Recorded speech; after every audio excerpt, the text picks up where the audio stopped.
Liftoff. So good. Here we go. Enjoying our burritos as usual. Don't mind us. This is a casual development meeting in which we drink beer and eat burritos. Welcome once again to Sunday. This is a very special meeting because it's twice in a row, you could say, week after week, back to back. We're just taking advantage of whatever time we have here to do this, and so we're continuing on with the last session, which this was supposed to be like a two-parter.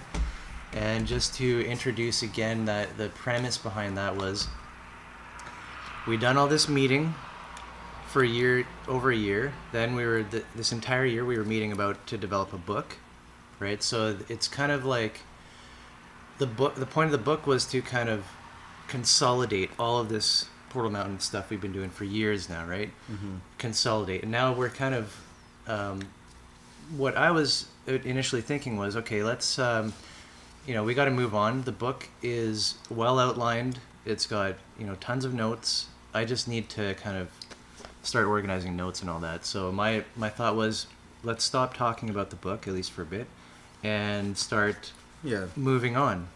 So what's next? And what next in my mind was Portal Mountain organization.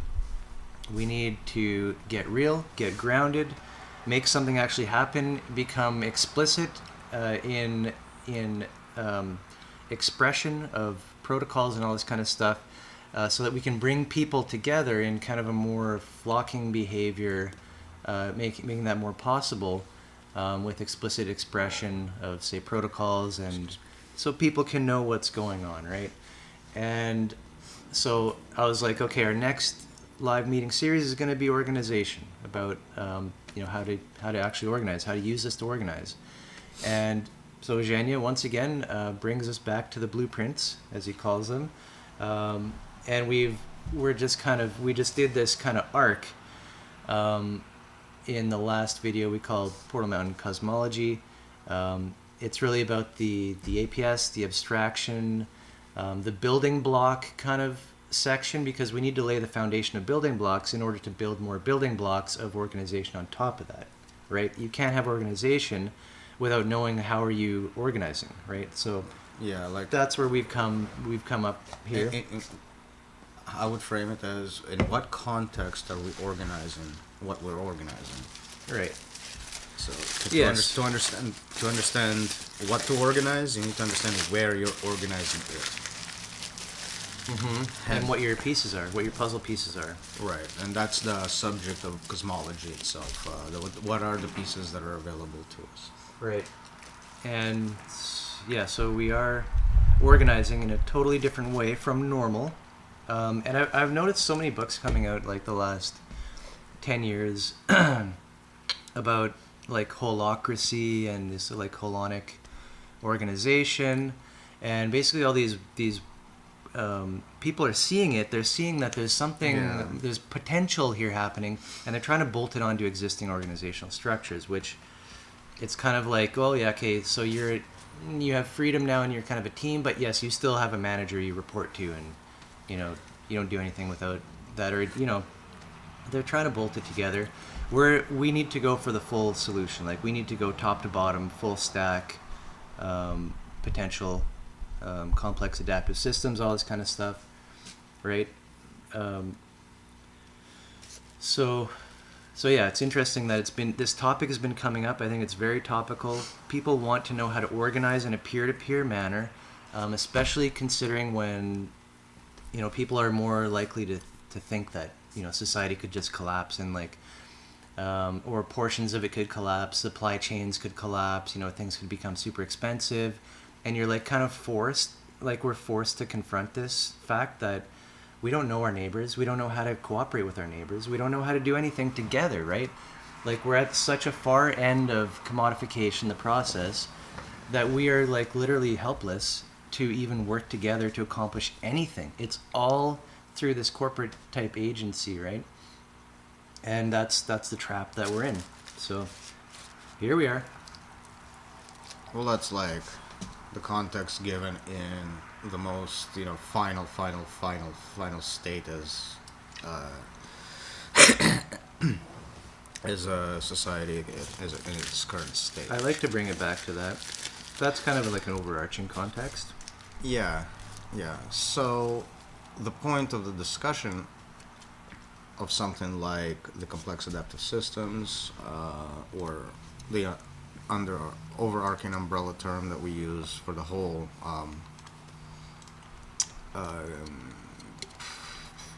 model, I guess, of this underlying cosmology is what we appropriated as animism. A kind of nod to the past, not an exact, what you would call appropriation, but more in the spirit of. Mm-hmm.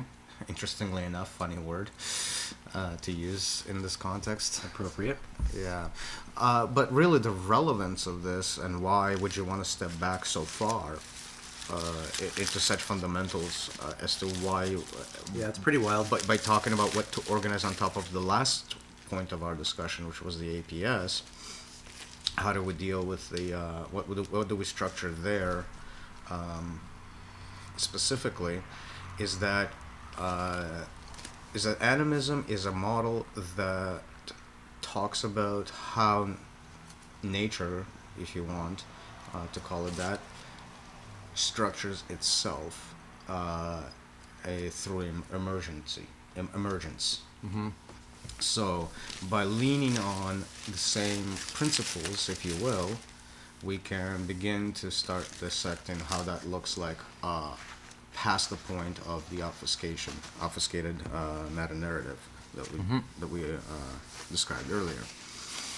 So that's the relevance. We're trying to build structure. We're trying to build something that is not obfuscated in something that is in an obfuscated context. And in order to do that, we have to go below, so to speak, right, the obfuscation and see what is actually modeled there and bring that back up to the modeling apparatus itself. Mm-hmm. That's how I would put the relevance of this animism, and what animism is going to give us is the ability to picture guild dynamics more properly. Mm-hmm. It's interesting, this idea of obfuscation really kind of hits at the core of it, I think. What we're trying to do is organize without obfuscation.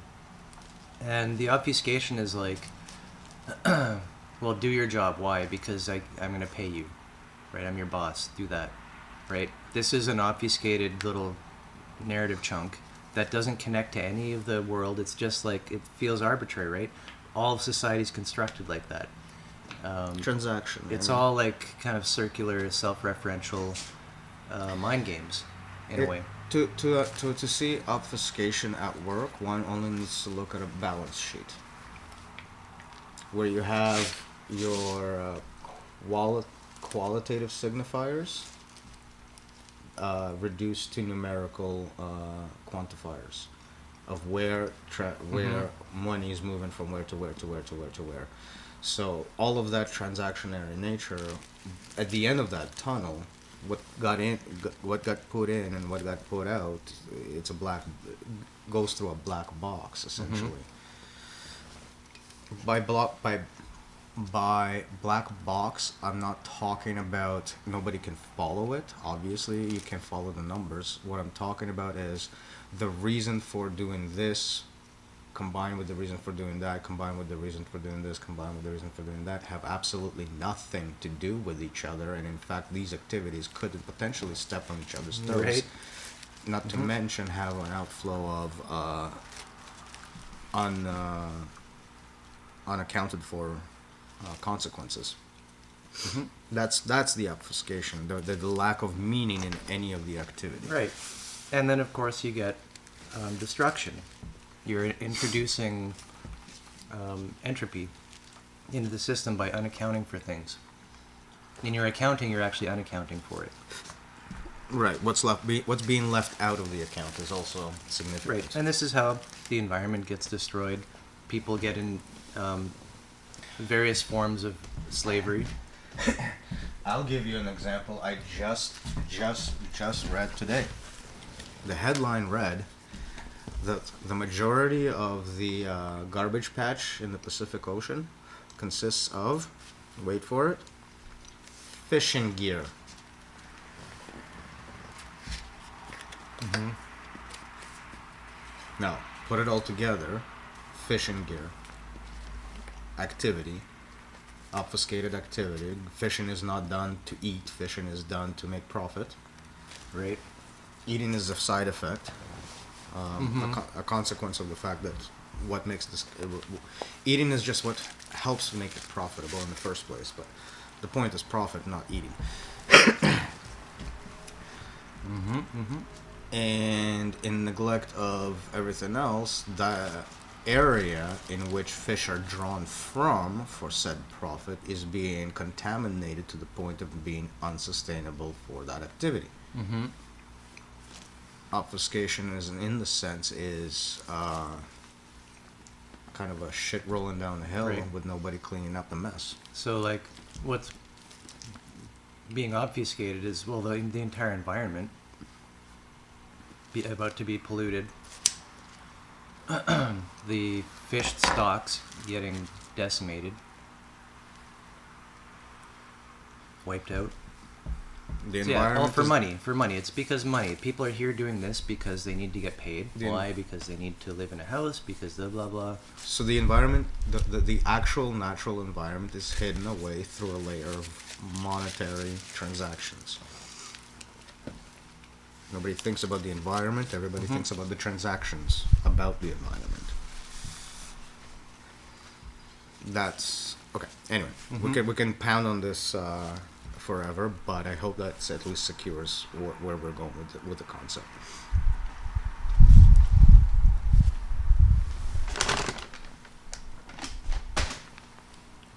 Mm-hmm. Obfuscation. And also, I wouldn't mind having, taking this meeting a little slower, a little easier. We can have quiet contemplation times.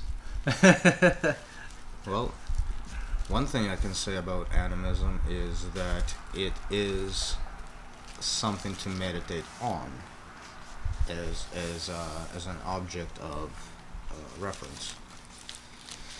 To see its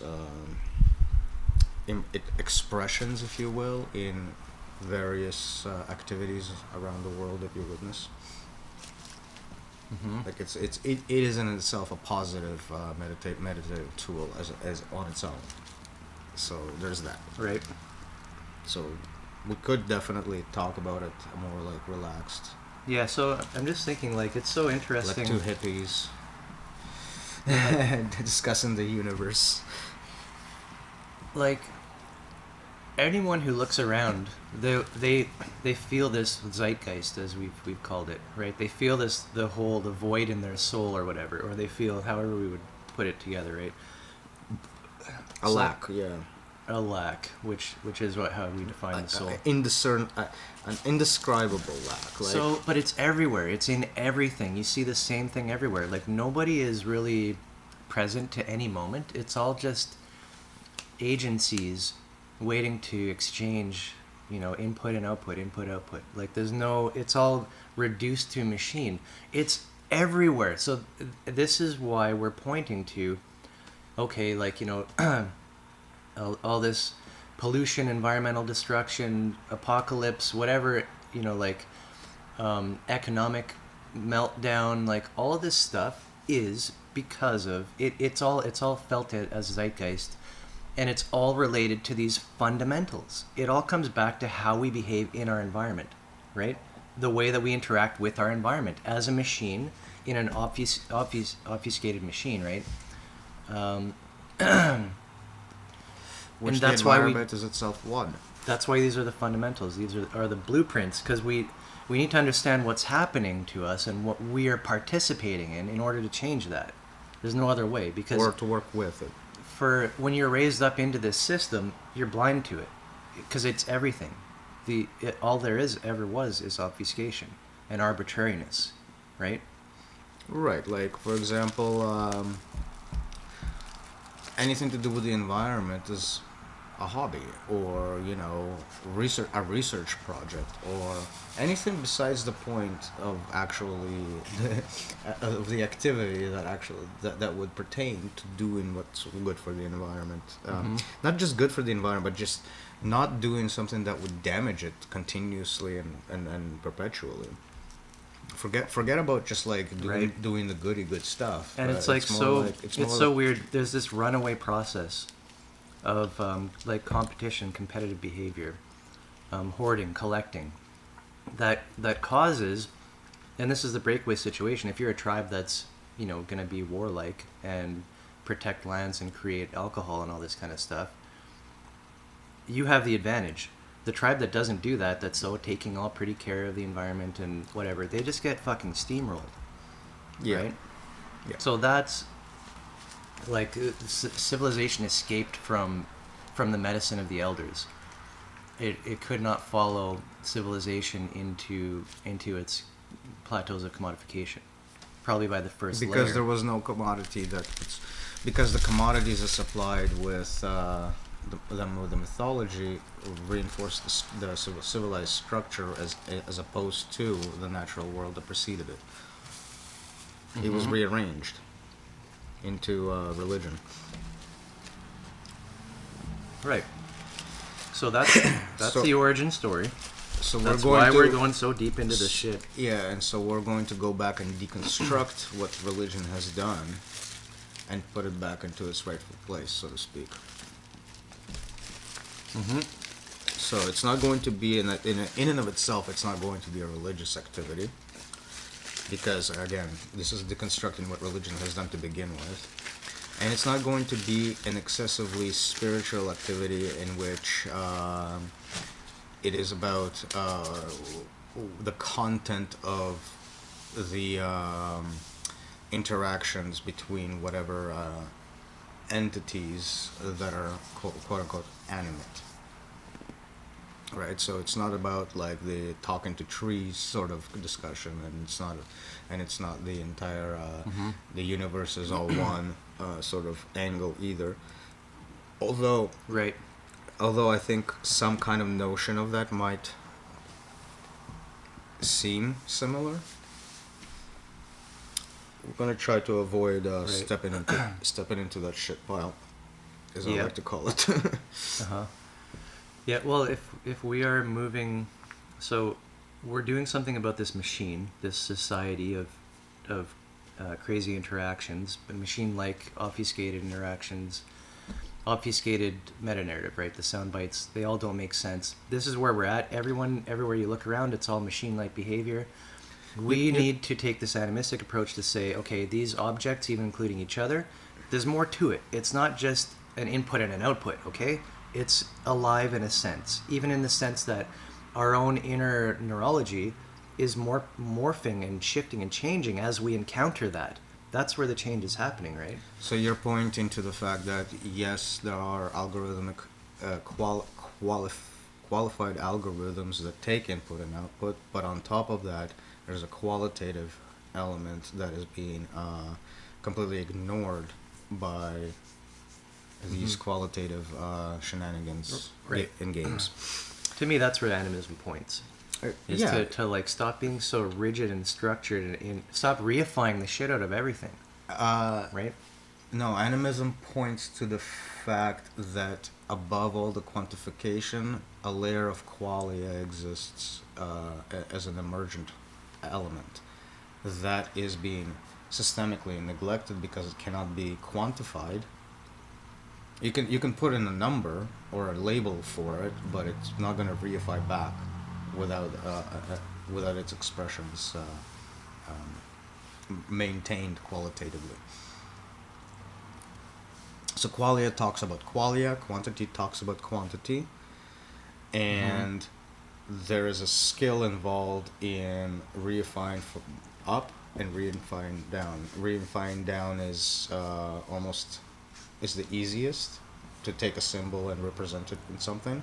Refining back up is damn well near impossible, because it's like saying, okay, you can take the color red and express it as a wave, of as a function, right? But if you give somebody that paper with its wave function, they're going to read it, but they're not going to see red, right? Like it's not like there's like issue where you need the experience, the qualitative experience of the other stack, so to speak, Like if you're to going to say resonate as well. 500 nanometers or something, wavelength. Yeah, it's not gonna shift your view from green to red or something like that. If that's what the, like, mentally speaking, it doesn't create the picture that the quality is creating. So what needs to happen is the quantities have to evoke pre-existing qualitative experiences to put together some qualitative sense back into. Yeah. Here's a result from search. What are you searching for?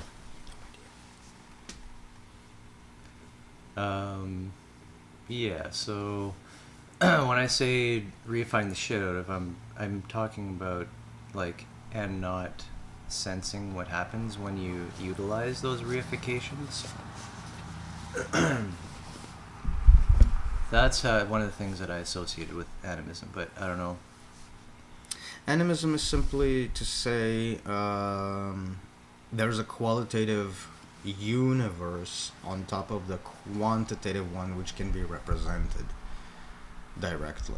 Yeah, so I think like we're saying the same thing. I'm not sure where the divergence. There's no divergence. It's just that when people hear things like metaphor, they think unreal, right? They're not thinking it's because it's unquantifiable. A metaphor does not constitute a real description or something to that effect. Whereas a metaphor works to evoke qualitative information.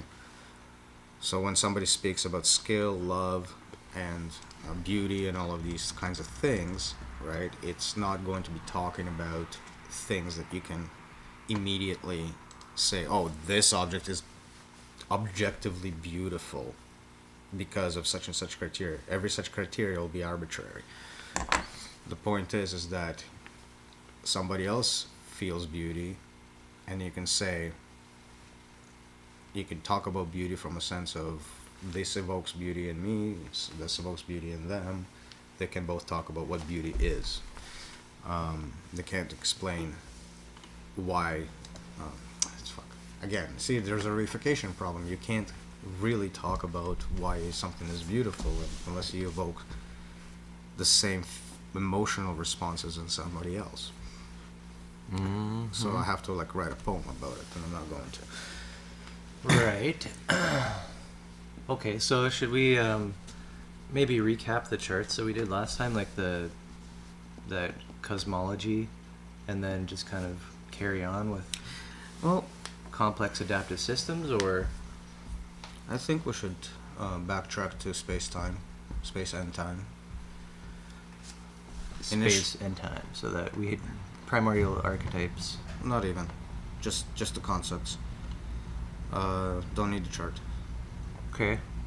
Space represents a configuration. Time represents a shift. Right? So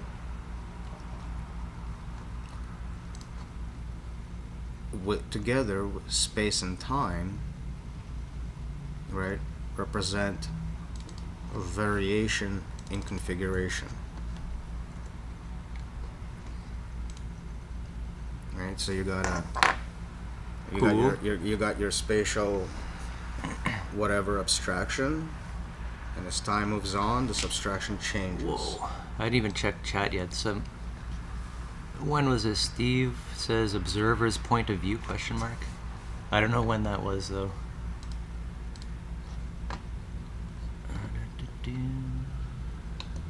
Anyways, carry on. Sorry, Steve. I'm not sure when that came up. I was getting the chat up right now. Observer's point of view. Okay, yeah, that was probably with regards to this animism and qualities. Yeah, changes the value of what's seen. It's different perspectives. We were just talking about that. Yeah. So, Yeah, it speaks basically to the fact that even though I can say something, what you hear is not what I meant, even. We do want to answer the question as clearly as possible. I'm just not clear on what is being asked. Mm-hmm. And thanks for the chat, Steve. Absolutely. We always love to have people hanging around and participating. Yeah, it's best. That's actually the most useful way to keep ourselves in check. Mm-hmm. So, basically, the idea now that we step back to space and time and in just its rawest forms, we have your configuration, we have your shift, so we have a rearrangement. Time changes again, another rearrangement. Time changes again, another rearrangement. Before that was we called a narrative. Now we can come back to it and be like, okay, each shift is a signal. Variance over time, right? So if you have a medium, which is your space, which varies over time, like it can take it can take on different modulations, or it can take on different variances. What can happen is that you can modulate those variances with a protocol, and if you modulate those variances with a protocol, you get what's called a signal versus what you get as a noise. Now, protocol can be emergent. It doesn't have to be like somebody made up something. Right. It could just be like, okay, because of things working out together at the same space and time like this is what happens. So it's an emergent property of the variance itself. It's just certain patterns do stuff. This is a long and short explanation of it. Certain configurations will just do stuff, and certain configurations over a grander variance of time will be more complicated things that do stuff. Oh, windy.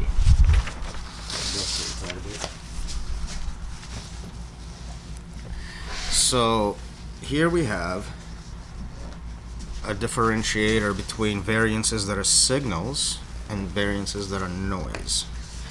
And basically a signal is any variance that adheres to a protocol, which itself could be emergent. Nobody knows what it is specifically to start with. Only its after effect is how it's notable. And this is the only way that things climb up the operating system layers, right? Right. Like atoms don't say what molecules are, but because of the way atoms take shape, different chemical molecules take their own prescribed form, right? And those are the forms that can work, and those are the signals in the system versus all the configurations that don't work, which would be in the noise. So nobody invented the molecular protocol, so to speak. It's just a fact of the how variances in atoms affect each other. So the same applies to any real variance in space that can take over time and because that variance can be modulated into a pattern, a protocol can be emergent, and that combination of protocol with signal constitutes some sort of higher level algorithm. Now, to take this slight step further, when you take an expression, an entire sequence under a protocol of modulation, take a variance that is under a protocol in its modulation. Mixing up a lot of words. What's an example of noise? So, for example, imagine you can do radio waves, right? Which is a specific. It's got a specific smooth sort of sine wave shape, right? You can vary that shape by changing phase and amplitude, and you can change it by changing its frequency. If you do it in a certain pattern, you can read that. You can read some kind of information back out of it, because if you know how you put it in, you can translate that to say, okay, this was an A, this was a B, but say it has a variance, but it doesn't match anything in the protocol. So you can't discern what came out. You just get static out, like a signal of no signal, noise, if you will. Right. So it's the same concept. Like if you tune to a station that doesn't exist, Yeah. you're just getting a bunch of So from all different locations. yeah. So here we're treating the concept of space itself as the wave function, and it's and the fact that it can vary in different formats. And now if you vary it in a very specific way, that specific way is what we call protocol.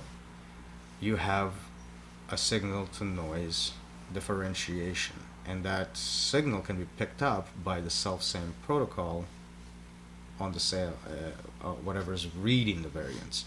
So that's kind of where writing and reading comes into play, being the same thing. Since there's a resonance, it's like a resonance effect. There's often, like, I think, thresholds to deal with when you're kind of crossing the boundary between quantification or quality and quantity. Like, how do you know something is a signal if it's its amplitude reaches a certain amount? Right. That it would be threshold parameter kind of. But that's kind of less important. Right. I mean, so it's important, but where are it's we going not. with this? We're making chunks. We're describing protocols. Yeah. So what I wanted to How say. to build the world. So what I wanted to say is that the last conversation we were talking about layers, and in this case we're just going to describe how a layer forms, and that's by saying, so you remember that entire set of signals that said something because it was all under one protocol? You take that as a single signal interacting with other full-blown expressions being signals in this next layer. And that's important. It has to be more than just itself, right? It itself is only just itself, but in concert with other things getting roped up, that's how you can build another layer. Yeah, so you have all of these different expressions now becoming their own signals, ready to pick up the cycle right back again. That's our next layer. And you see this again coming from atoms to molecules to chemistry, to organic chemistry, for example, and so forth. You have all of these. You don't have no atoms. You still have the same atoms, but now it's in their configuration, and that configuration is the molecule. But now it's not just the molecule; it's in that configuration, which is the chemical, right? And on it goes. Right. Mm-hmm. So that's the layering that we're describing, and is you take the expressions by protocol and treat them as signals again. When you do that, you have another layer, especially if it becomes a consistent layer, which gives rise to its next expression. Yeah, and does that always come with a label of some sort? Like a new signal at that higher layer that also includes all the other signals, but a new kind of like label? And new protocols are involved, because now you need protocols to arrange all these expressions in a particular grammar, right? In a particular way that either makes sense for new signal production or does not. Mm-hmm. Or interpretation in this case. So if you were to take a whole bunch of expressions and just string them together randomly, it's still noise. But if there's a protocol that says this expression must come before this, and this expression has to follow this, and this expression, it means that this expression is repeated. Right, okay. So there's a level of like controllability once you go up a layer that whatever's below can become, we as humans can think of it in this way as being abstracted up and above what's below it, sort of summarizing. You can use this as a protocol to summarize the protocols below it, right? So you can speak in this language and talk about that, and this all below is happening automatically. Yeah, and I got a good example for that too. You don't measure. Uh, if you want to know the average velocity and count of, say, a bunch of molecules, you take statistical properties such as temperature and pressure. Mm-hmm. Right? Temperature and pressure does not exist for the particle. Yep. Right? So a protocol is a device that takes statistical information into account, which takes more particles than one into consideration, which none single particle can do or has relevant contribution to specifically. That's why nothing is average, while everything is determined by averages, almost, if you will, or thought of by as an average. Mm-hmm. Right. So we're building stuff. Well, we've made the case for layers. I think to make the case further for the APS, we have to take the layers concept, apply it to the neurology, with the polyglottic Quine funhouse structure as the medium upon which variance over time takes place. So now we're introducing not just time-space, but time-space being expressed by a specific medium, the neural network, Mm-hmm. or neurochemical network. And with that, Right. Yeah, that's a cool, good connect. We're getting loopy up in here. Want to hit a break for a bit? All right. And with that, we shall be right back.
think I should fill in a few more gaps informatively.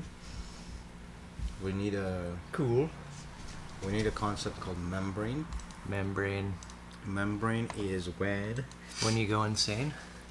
no membrane is when you have a transformation between the protocol coming in the signal set and one that's coming out. So you can have, you know, a low-level protocol coming in, and it takes all of these transforming through another protocol and sends out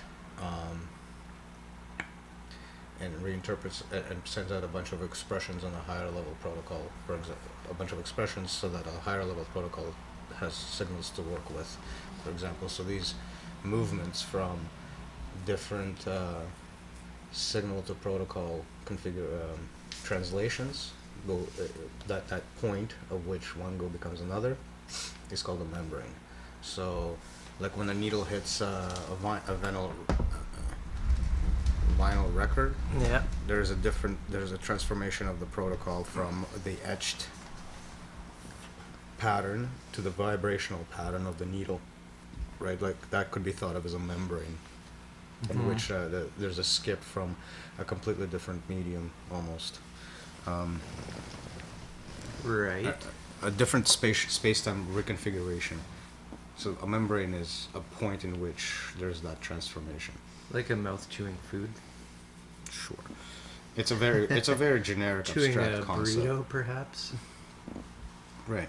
And so you can imagine a membrane that can extend all the way around and encompass an entire space in which its internal protocol system is completely isolated through these transformations, Yeah. whereas its external environment has a different set of signals and It's like not protocols. everything is just a flat soup. And this is where you have your organism and your environment. Mm-hmm. Yep. Now, That's true. now, since the internal environment is by extension not that different from the external one, except in content or types of signal to protocol configurations, you can start to see the same repeating circumstance happening within an organism as well, as it happens with the rest of the environment, and that gives us a closer picture to what we're talking about with animism. So, as with all organisms, there's got to be an interaction on the higher levels, which involve sending signals on the lower levels through the environment Yep. and having those reassembled back at the other end. And that's what we were talking about, resonance and fiat, cross layer protocol. So what determines when you need a membrane? Is that an organism, basically? It's or- it's its own signal. Under a certain protocol, something is a membrane. So if you have a signal set that is interpreted a certain way, it's going to function as an entity, as a membrane that transforms other signals coming in and going out.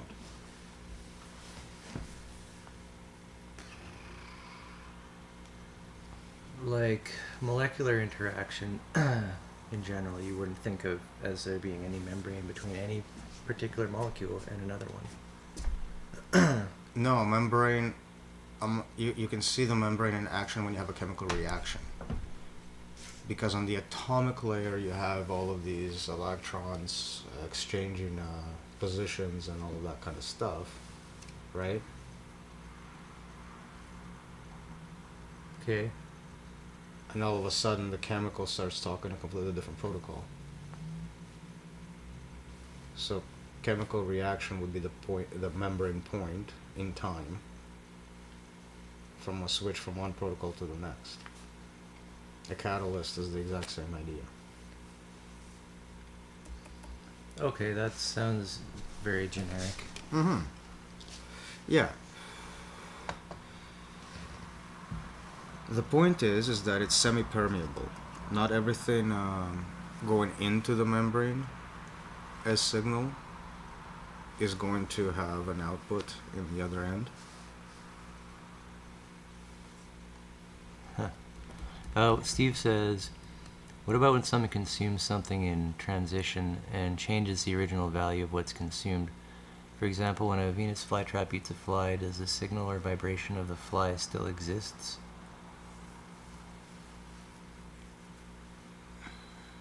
That sounds like a membrane translation, though, like eating. Again, mouth chewing. Yeah, yeah, it would be. It would be like a complete rearrangement of all the components of the fly into the composition of the fly trap. Yeah. So, it took the big physical protocol of the fly, but the way it functions on that, it's in its own protocol, is to dismantle it and tear it apart. Yep. Right. So the translation of the fly being attracted and all of the stuff that the fly does to get into the trap is a point of connecting with that. And as soon as that happens, a different set of protocols start dismantling the body, and the fly becomes a completely different meaning to the context. It no longer has any meaning to itself, for example. Mm-hmm. It's a very abstract concept. It's not meant to pinpoint to a specific object you can call a membrane, because that's not going to be possible, since membranes themselves are, for lack of a better word, are an emergent aspect of another signal set of properties, right? Mm-hmm. So if you build a shelter around something, there is a certain set of protocols like, that are holding it all together. Where's the membrane in the chewing action? Where point at the actual membrane itself, right? Like, I'm just rhetorical question. There is no actual invisible field that's like somehow doing the translation. Right. It's the fact of the translation itself. A movement from one state into the next.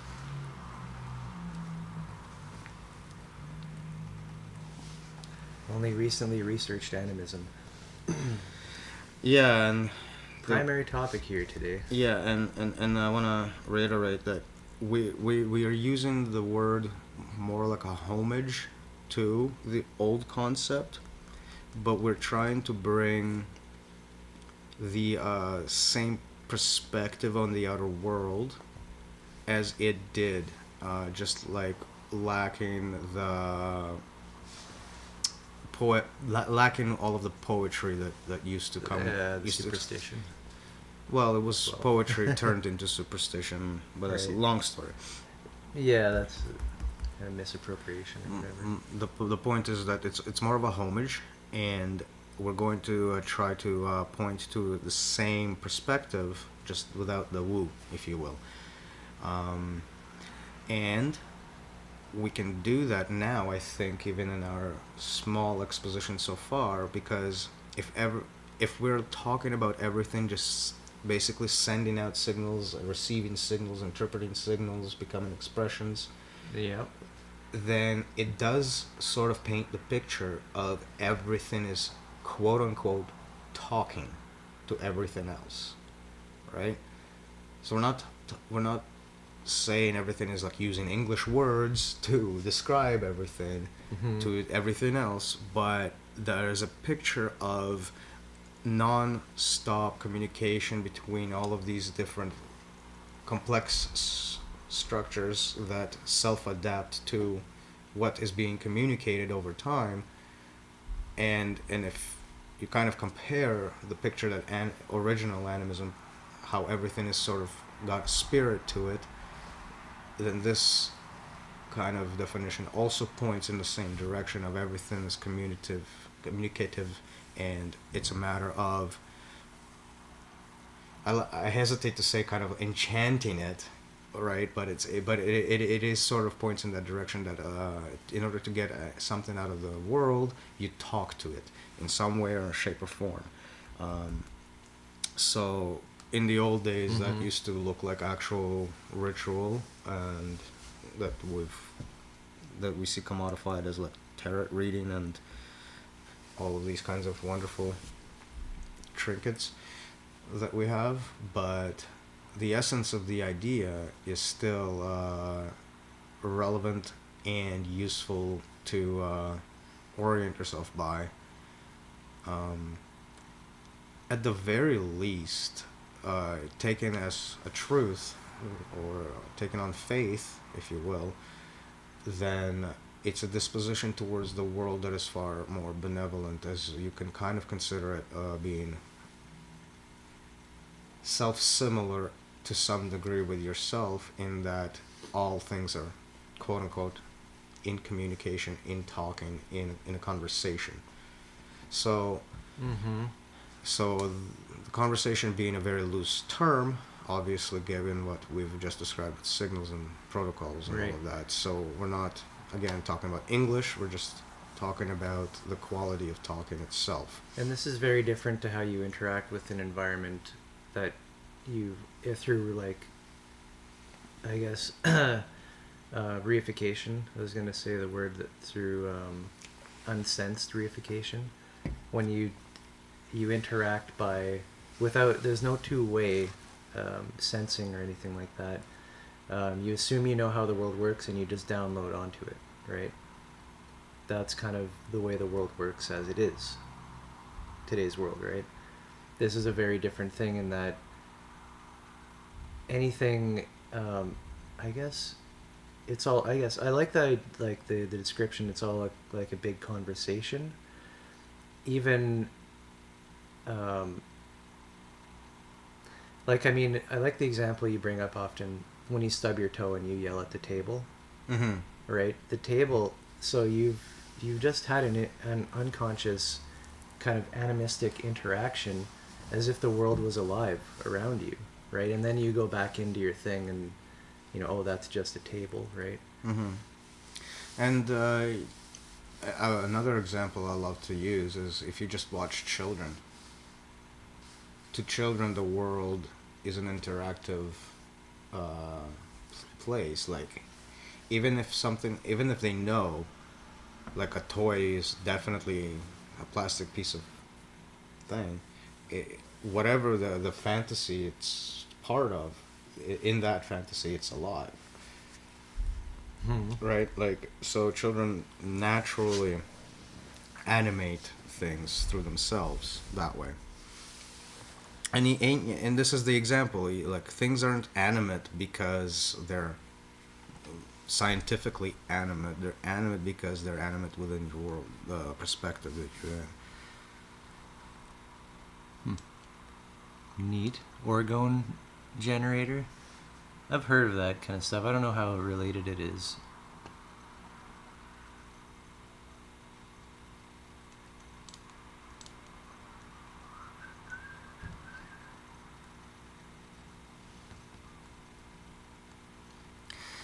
Yes, This is kind of, it feels similar, like it's acknowledging similar. like, The presence of energy. I would warn against taking it as an ontological premise. That is to say, we should not translate what I just said into a world of things interacting in a place, right? That gives us an ontology.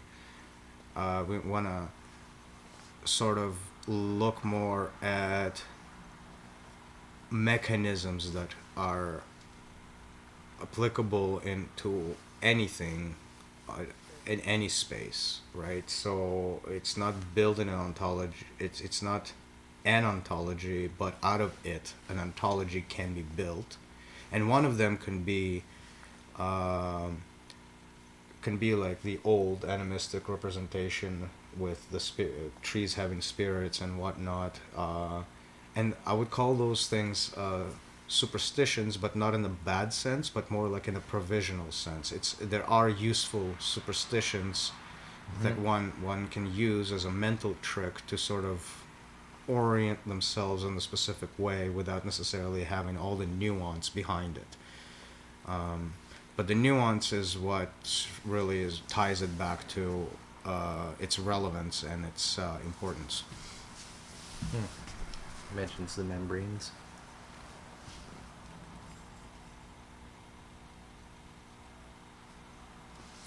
So there is something to be said about energies and I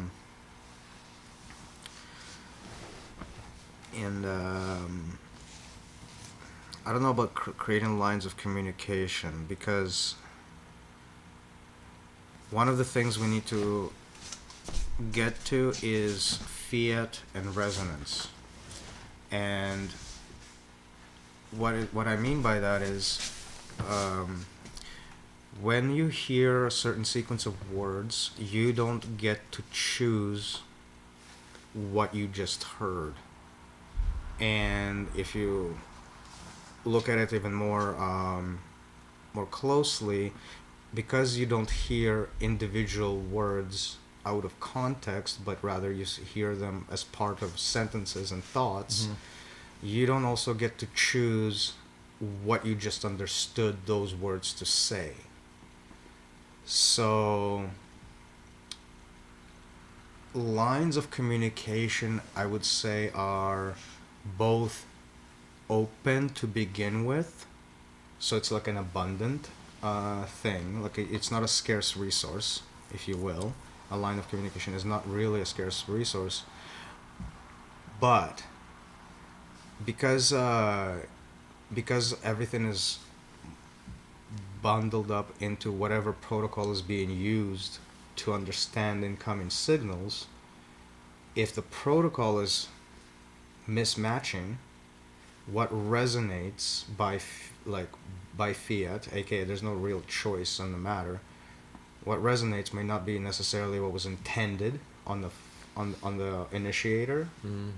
And so a line of communication isn't closed or open as a matter of fact, but rather as a matter of skill.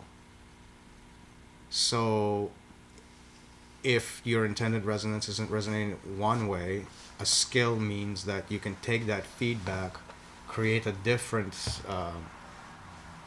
protocol to ensure a proper resonance. And that's where the skill comes from, being able to actually discern what that would even be. So while, yes, they're open, but they're not, but to use them, you gotta have skill. A lot of skill. I hope that helps.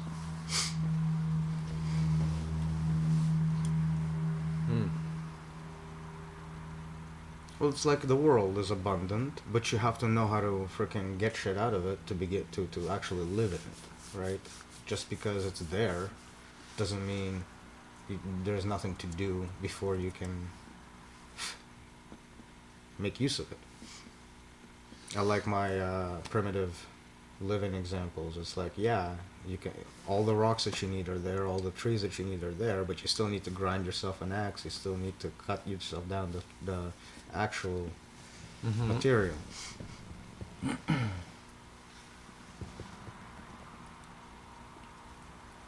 Skill question mark, like meditation. Yes, meditation is a skillful way to obtain skill, right? So that's effectively what we're discussing. Yes.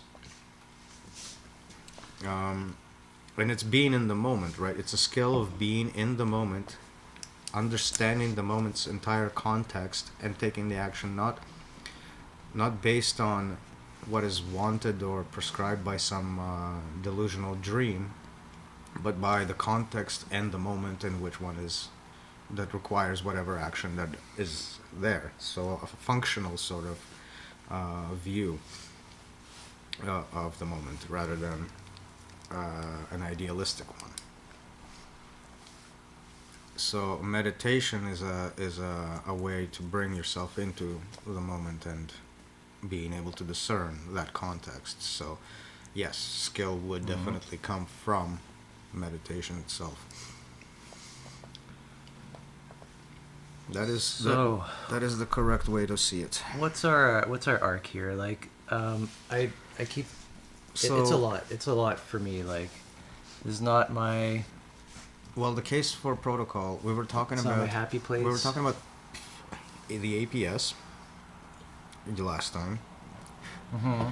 And APS was basically described as this dumping ground database, which is basically accumulates everything you throw at it and then throws it back at you to reinterpret back the incoming signals and how to recreate a narrative out of that and dump it back into the APS and reuse that again in the next cycle and the next cycle so that each moment the context can build and build and build and build. Mm-hmm.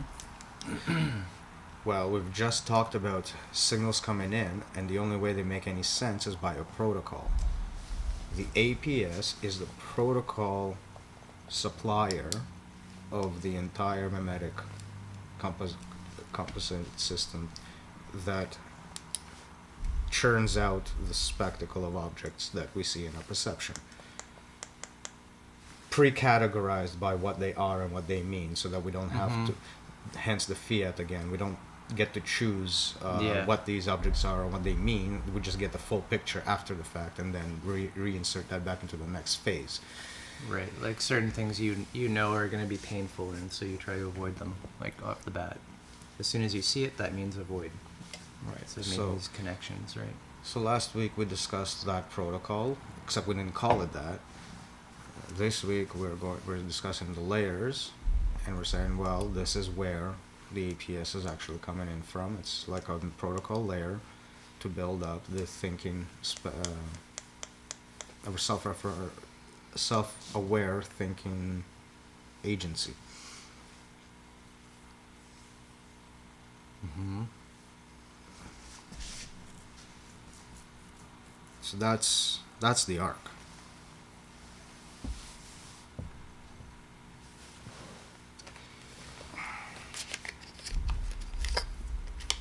Next question. I mean, let's build Portal Mountain organization. That's my initial question. So now we got this APS, and we want to. So we know we have something that builds in chunks. Mm-hmm. So we've got these protocol chunks. Why don't we just build an organization with it? Well, because we still have a problem with the APS being a protocol layer that is also causing an enormous amount of obfuscation. So, so the question I think should be, how do we take this newfound artifact of animism, and what happens? What does it look like to reintegrate it back into this obfuscated ontological matrix out of which the APS has already pre-generated for us for millennia past. Mm-hmm. So what does animism look like without being a trinket or a self-help entertainment bullshit commodity that only self-perpetuates the same misery? Right.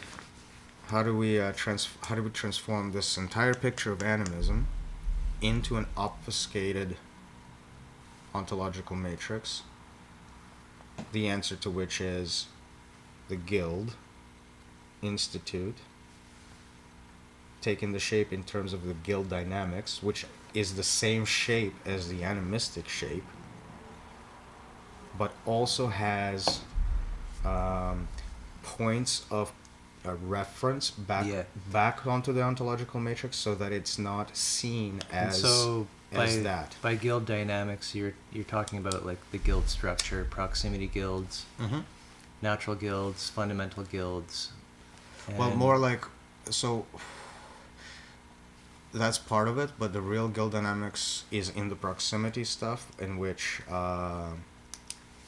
because those are the concrete things that exist in the ontological matrix.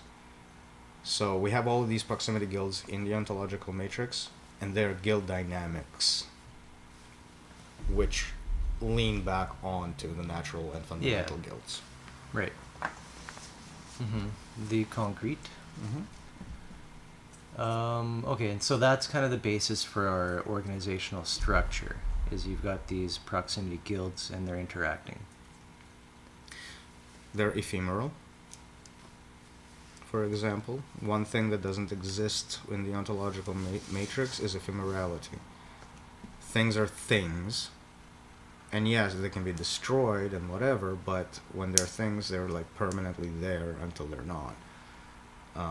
Meaning there's a sort of like a predetermined attachment exists by configuration to these elements. The trying to save a sinking ship kind of deal.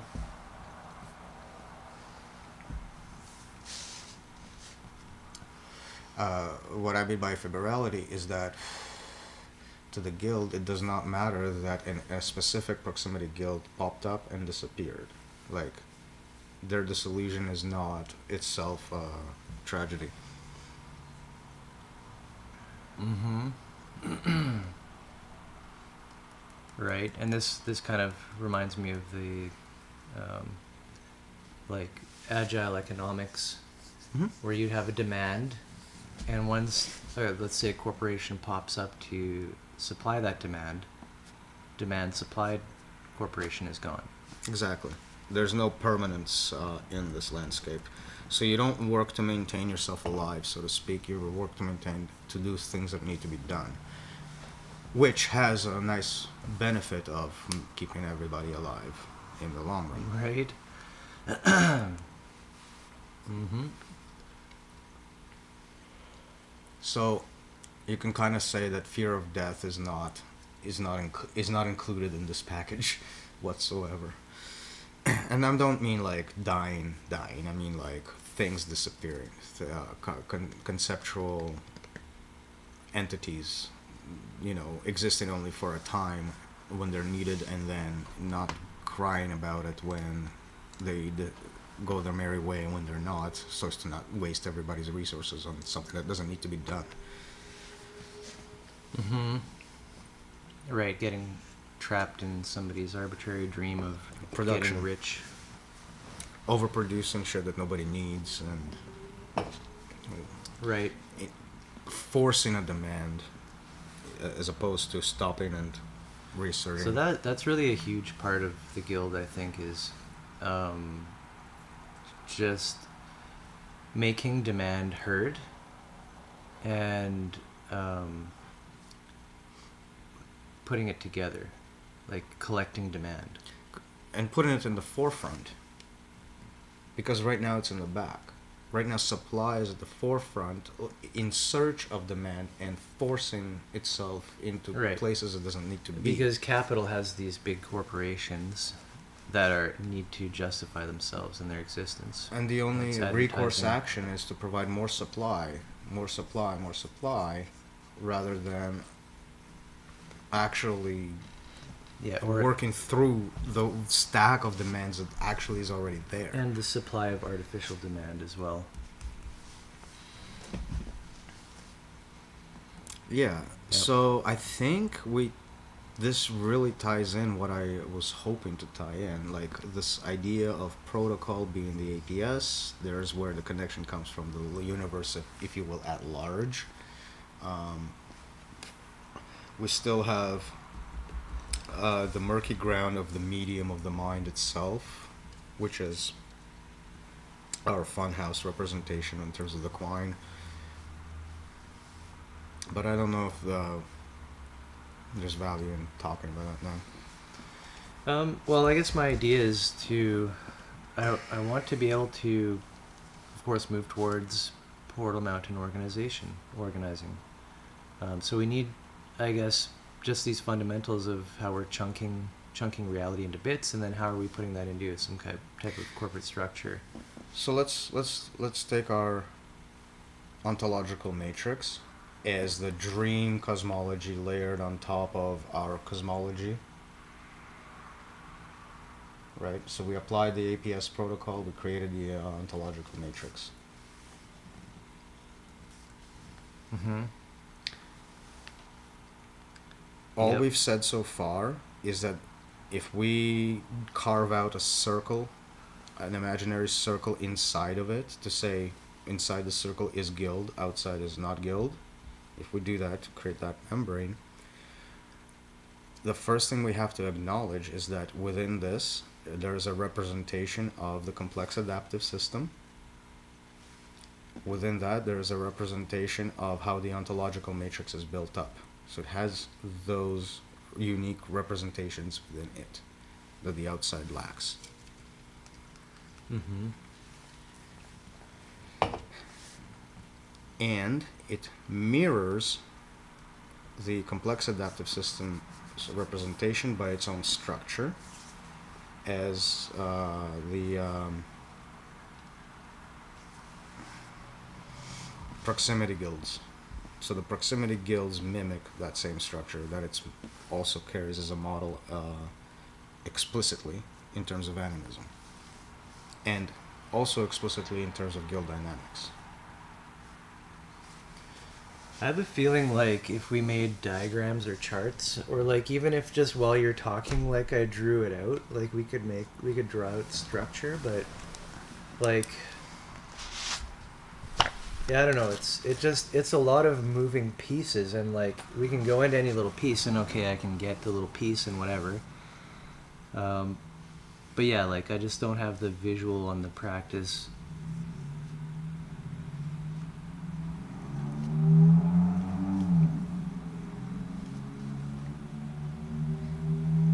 Like I get that we're again talking about membrane, having this guild, the guild. Anywhere that the guild is, that's you're talking about a membrane, which is kind of protecting what's inside from what's outside. Okay. Do you want to indulge the audience? Sort of. I'm hoping it's not the best, but here we've seen our matrix.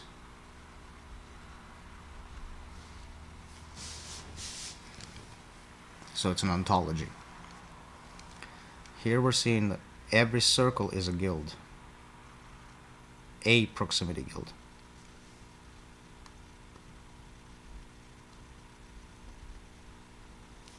Okay, hold on. Steve says, I don't mean to offend by the question, but it almost sounds like you're speaking of creation of something. This is my first time hearing you, but is there a creation going on that I'm just late to this? Yeah, this sort of meeting number 48, but also we've been working on this Portal Mountain organization for years, and yeah, so it is. You could say we're creating the guild.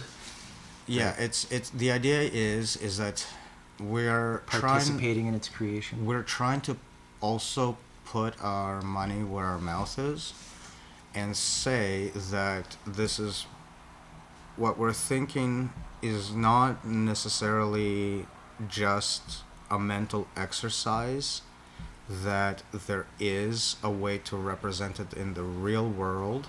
There's a way for it to interact with the real world. And our biggest concern really is that normally ideologically based sort of propositions to get railroaded by the overarching system as it is. And what we're trying to assert is that there is a way to work with the existing situation in a way that doesn't get it targeted, and at the same time does not cause a kind of a cultish detachment from the rest of the world that is also going to be targeted. So there is a fine line in which we hesitate to say that we're creating something, but because as soon as you do that, you are a target. That thing becomes a target on its own right. But we're also saying that what we're talking about has a real potential in the real world in a particular way. If you take pieces of the real world right now and just lay them out a certain way, and that layout incidentally happens to correspond to a layout that existed before civilization took its course. And our reason for that is simple. Nature is self-built, and it is a self-organizing mechanism to begin with, and so it's kind of arrogant to suggest that we can do a better job than it in organization without taking any clues back. So Right. so Without even taking clues. so really, we're just trying to bring as much of those clues back into the explicit sphere of thinking, so that it's not just the next action. It's the repercussions of the action that flow out into the entire planet, really. Yeah, I know you're not it's interrupting. great, Steve. You're absolutely not interrupting. You just prompted that. It's so that's absolutely great. the purpose of this channel, the purpose of this chat. So by all means, feel free. Yep. So, yeah, like we're definitely looking to bootstrap, to kickstart something in our own little world, which hopefully could spread, or could like ideally could spread, to just organize our world better. It's not just it's not just a hope. It's that we see a specific potential, and we like to say that we see, if you take a certain, if a certain things is laid out a certain way, you'll get that one thing that all of these the zeitgeist is presenting to us, that entire human thought of something is off with the world, that we're trying to pinpoint and make explicit what that is and where that even comes from. And our argument is that it's not some kind of esoteric knowledge. It's actually part of your own makeup, like your own natural makeup will actually tries to talk to you, if you will, and we're sort of trying to create a language of how to listen to it, right? How to interpret what it's saying. So it sounds wild. Yeah, it sounds like what the hippies are into. Every time you put it, or every time it's described, it seems different. Yeah, and I mean, why wouldn't it? Yep. Every iteration should be different. It's an evolution. It is a response to our own experiences of just the way of the world around here. The way of the world, and the pain. Like my personally. Yeah, our own realizations are heavily influenced what we're saying. Right. So we want to do something about it, and I feel like we're kind of uniquely positioned, and I mean, as much as I'd like to sprint through all this and just get something done, like we can't burn ourselves out too. Like we've been at this for years, just putting together pieces of the puzzle. Like it's all been coming together, and this is why, again, we're writing. We're getting into writing a book to kind of consolidate things. It's a process. We're not like doing anything crazy tomorrow or anything like that, right? I'd like to speak to that religion point. You're right. There is this is kind of what we're trying to actually point to. Religion is one of the formats in which what we're talking about is quote unquote obfuscated.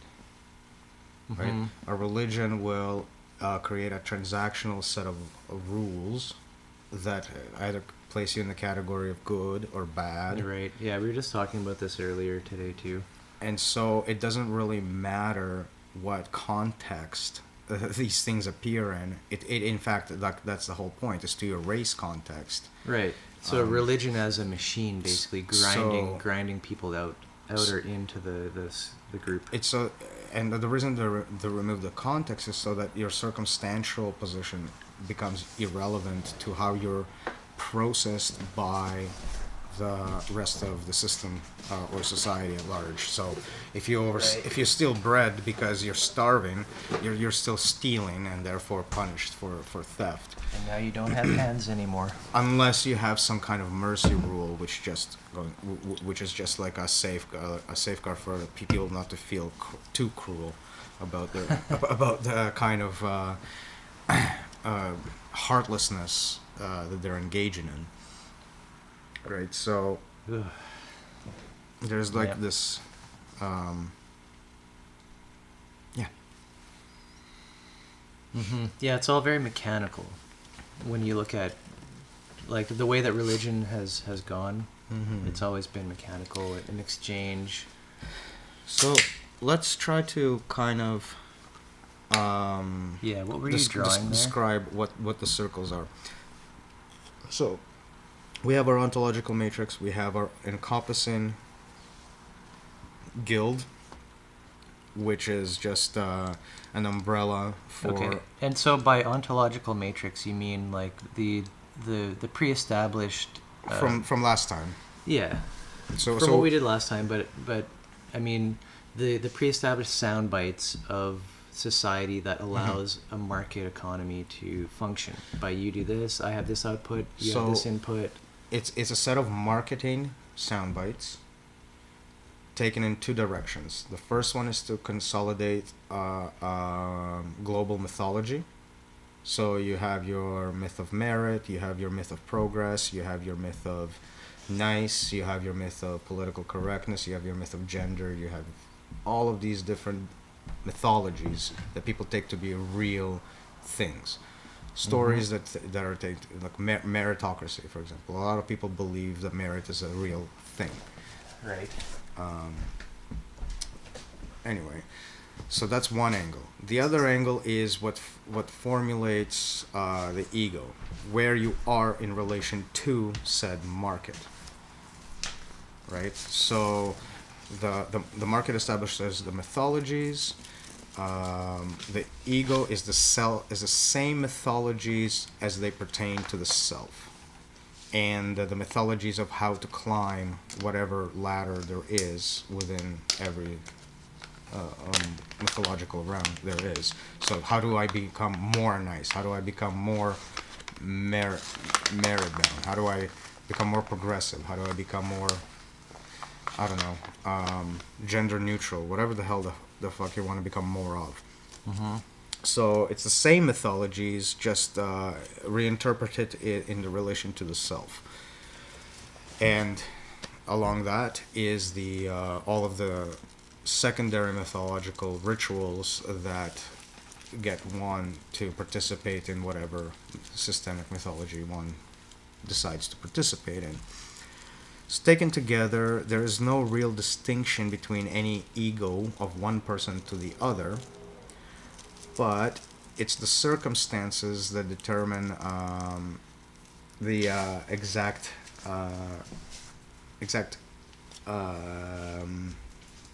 expression of it.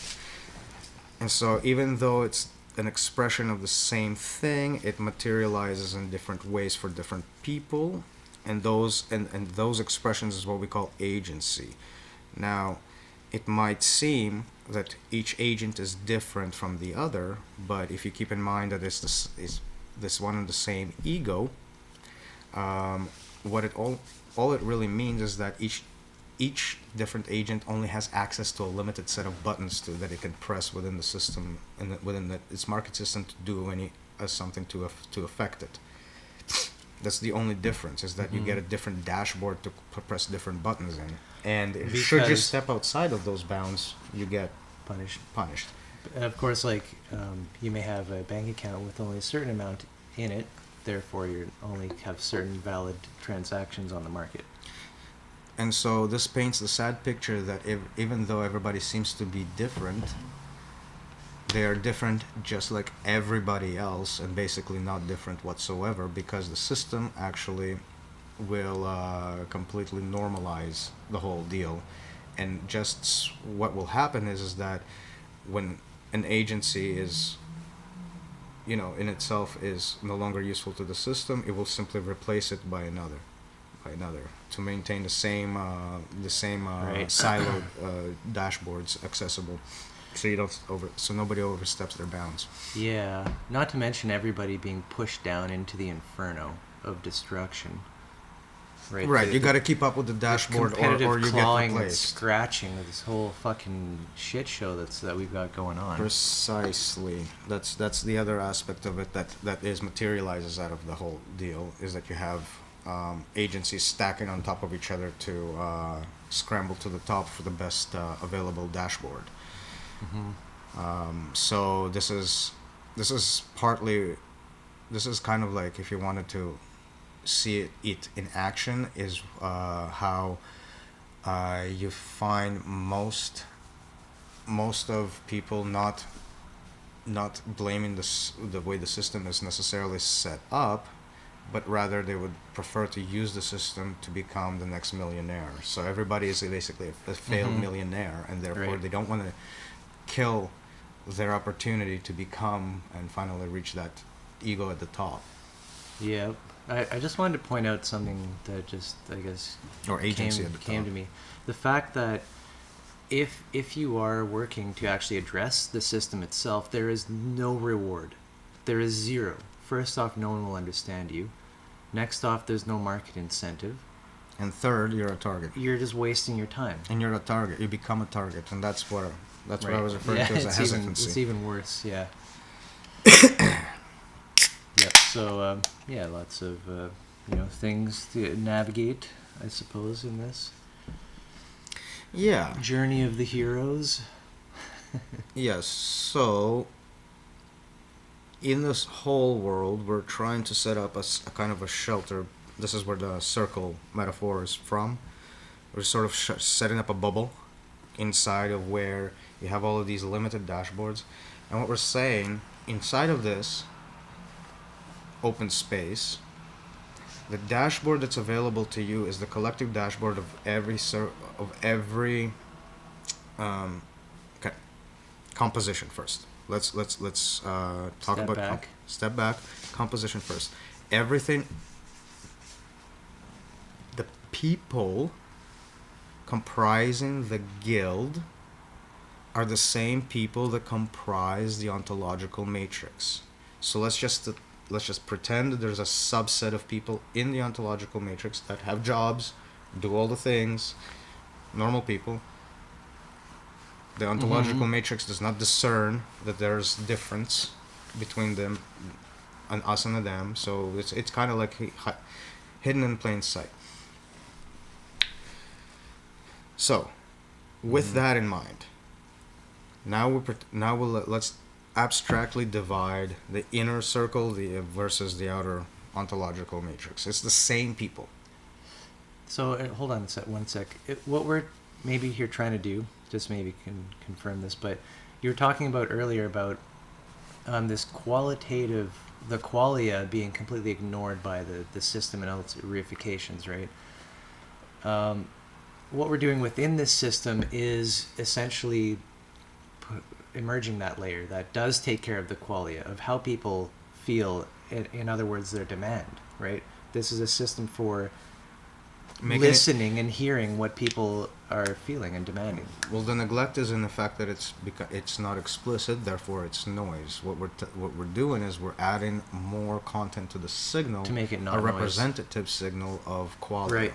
So like pain and suffering, crying, lashing out, anger, terrorism, these are, or whatever, these are all like Responses. Quality, like out of the quality, right? But yeah, response out of the quality to the system, and it's noise. It's noise though. There's literally nothing the system gives a shit about to do with that, right? Mm-hmm. So we're trying to put a layer on, I guess, to take care of that layer, that above layer that Recognizes what are those dynamics specifically, and obviously not condone them. The outlash, those are responses that are of a breaking situation. They're not something that we're actually trying to induce, but rather more actually like absorb and use that same energy to actually to put into the effect the very real change into the same issue that had made it in the first so place. we're allowing that to upload instead of explode. That's Right. a great way to say it, yeah. Yeah, because it's like a pressure valve. People will explode. They will do a terrorism. They'll do this and that, all kinds of shit. Well, Because it's a the psychosis. system doesn't give a fuck about any of this. Well, it's And a we're just psychosis, running yeah. as fast as we can into a wall right now. And everybody sees it. Everybody knows it, and nobody knows what the fuck to do about it. Right? So that's why we're just, you know... No. They don't know what to do about it, but they insist that the solution is to run faster. Yeah, something like that. Well, just for their own sake, if I run faster. But then you're just scratching and scrambling everyone down below as you get scratched from above. Right? Like, it's not the way to do it. So Well, nature does trying not do that, yes. We're trying to slow down here and, like, you know, think about the situation a little better. And I'd like to point out that our appeal to nature might sound a little standoffish for reasons that a lot of authoritarian... Historical reasons. Yeah, a lot of authoritarian lines of thought also evoked the natural order of things. Yeah, like apparently Hitler was all about, you know, the nature and all that, or whatever. Yeah, You know, the and natural he way. read Nietzsche in the wrong way about the Ubermonk, Superman, basically the ultimate man or representation of humanity. Nietzsche has its own interesting ideas, but again, I don't like a lot of philosophers due to their ontological leanings. Yeah. But that entire body of work is definitely misrepresented in the Nazi regime. Yep. Anyway, yeah, like the I do want to say that the appeal to nature isn't meant to evoke a sense of an authoritative stance on an authoritative position on it, but rather we need to look at what nature's doing and find ways to replicate that more concretely. Now, we actually brought this up, interestingly, in a chart version. Did we draw the chart ever? But it's like, it's the part where you've got these layers of... It's almost like you could take the neurochemical operating system layers. At each layer, you have a unique holon, an atom, you know, a cell, a tissue, an organ. Yeah, we do. Right?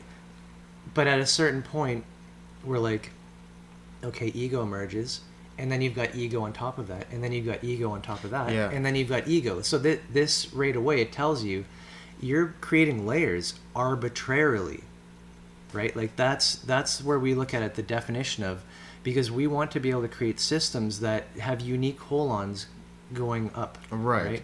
When you have only the exact same thing repeating over at every layer, then you've got a system that doesn't actually move anywhere, or isn't growing, or is basically stagnant. Right, it's stuck Or- to it.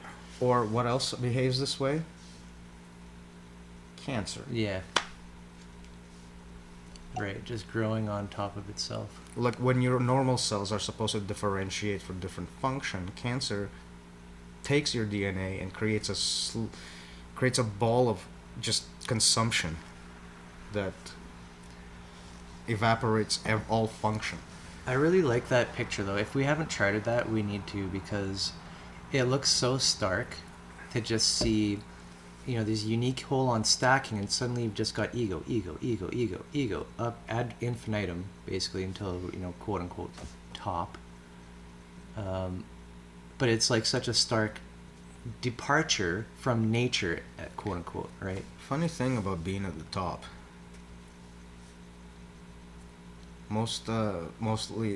Throughout most of history, the people at the top stopped being at the top by being murdered by Yeah. the people indirectly below them. It's actually, the most dangerous. So Yep. it's the most unnatural way to go. Mm-hmm. Yep. Pause. Yep. And with that, let's have And with that, short break. Still got, hour and a half in. We're doing good. nice. Cruising along. Still got, we'll be here. We'll be here chilling for another couple hours. And be right back.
All right, and we is back. Back after a quick break. One thing he wanted to mention is... Wanted to mention the demand of the ego. Oops.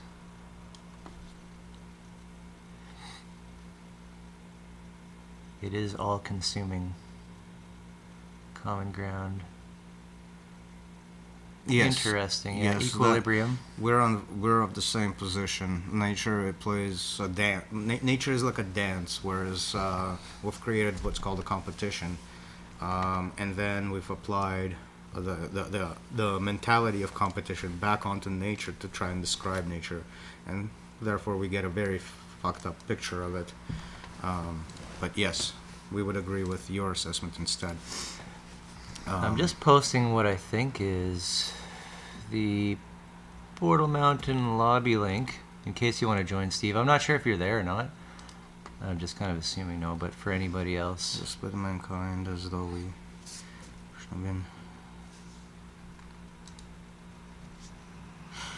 So, comment about the design this way. Wait, what design? Hello. Is a split in mankind? Is that that's what Yeah. you're reading? As though we've unfortunately been designed this way, but we're never meant to stay this way. Sort of a journey, as you will, to what we call life. Yeah, civilization. And so I'm reminded of accelerationist thought, like Nick Land and all that. Again, here too. It's capitalism is something we go through. It's like adolescence. I got a point to make about the whole design this way thing. Have you ever noticed that the idea that the human being is naturally bad is prevalent from the capitalistic point of view, from the systemic point of view? In fact, it's kind of like the default is that people are bad and they're not to be trusted until they're properly trained in the ways of the system. That's such a classic like Christianity discussion too. So I mean, this is the statement being made, but justifying that is impossible, right? It's something we're taught to believe, so that we would actually believe that we need the interventions of the system in the effort of Right. maintaining our own ourselves as proper human beings, where in fact the opposite is true. Mm-hmm. We're actually kind of indoctrinated into this egoic way of systemic machinic thinking. Yeah. So I don't subscribe to the idea that we are flawed by design and in need of reprimand to be fixed. Even though, ironically, we have this discussion about how to fix ourselves, that's not where it's stemming from. At least not that premise. Our premise is that we're inherently fine as us. We're autonomous beings, and we are taken through a regimented program designed to instill a sense of self-insecurity in our own ability to exist in the world without the handout of the system. So it kind of paints this situation in which our very own survival is linked to the graces of an inhumane, machine-like, transactional system that says if you don't have enough shiny pebbles, too bad, so sad. Mm-hmm. So I don't really subscribe to the presentation that this very same machine is promoting as a fundamental backing of its own existence.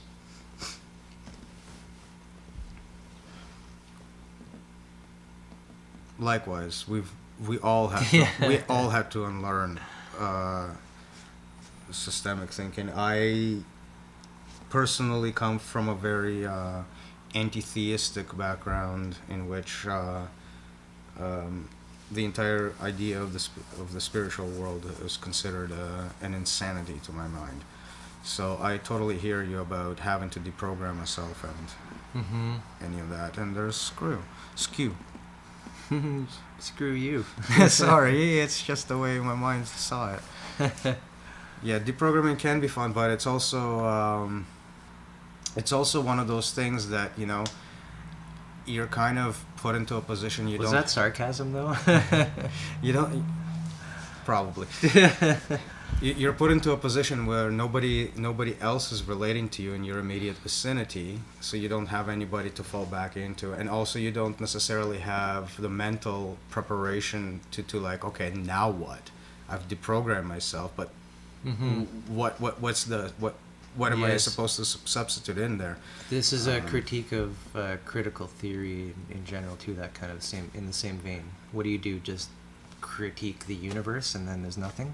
Right. Like if you critique it all away, sure, you've just annihilated. Okay, you've annihilated everything you conceptualized, but Yeah. But now that you've done that, Well, like if you're still a breathing human If you being. take that road, what's the next it's going to step? be a dark Yeah. night of the soul, as they call it, That's actually what I was trying to because get to. you've critiqued and removed everything. Okay, now what? Yeah. So You're still there. You can't critique your body out of existence. point of caution is that yes, this is what you said, the dark night of the soul. So the way I think I described it earlier is that initial step without any fallback, like the model, let's say we're creating right now, just to paint the context, the model we're trying to create right now is that fallback, is that cushion after you've finally deconstructed the thing that you thought was real. We're trying to also give a model that acts as a cushion to that, so that you don't have a disparity and only a response of systemic egoic punishment as a result. Because now that the only thing that you're doing to the ego is annihilating it, and in response, it's of course trying to survive in a more desperate way, which normally, I mean, I don't know about your personal experiences, but normally that response is more and more painful and more despair, because you're giving away your conceptions of what you think is what you thought was real, but you're getting nothing back. Like it's a lonely spot. You can't do it because of I guess they call it libidinal economy, which is basically these reified structures in which culture has been offloaded out to the outside, that then becomes part of your own kind of remote agency or whatever, your interaction with everything, just an accumulation of these libidinal forces. And then you just vacate. Right. Then you just vacated all of that. You just cleaned house, and you. What else? There's if you got nothing left to go on. But the thing you can't be well. This is why it's so hard and painful, and obviously probably people would use drugs in a lot of cases, because at this stage of commodification, this stage in the game of civilization, it's such an accumulation, and all of these are routing through the ego.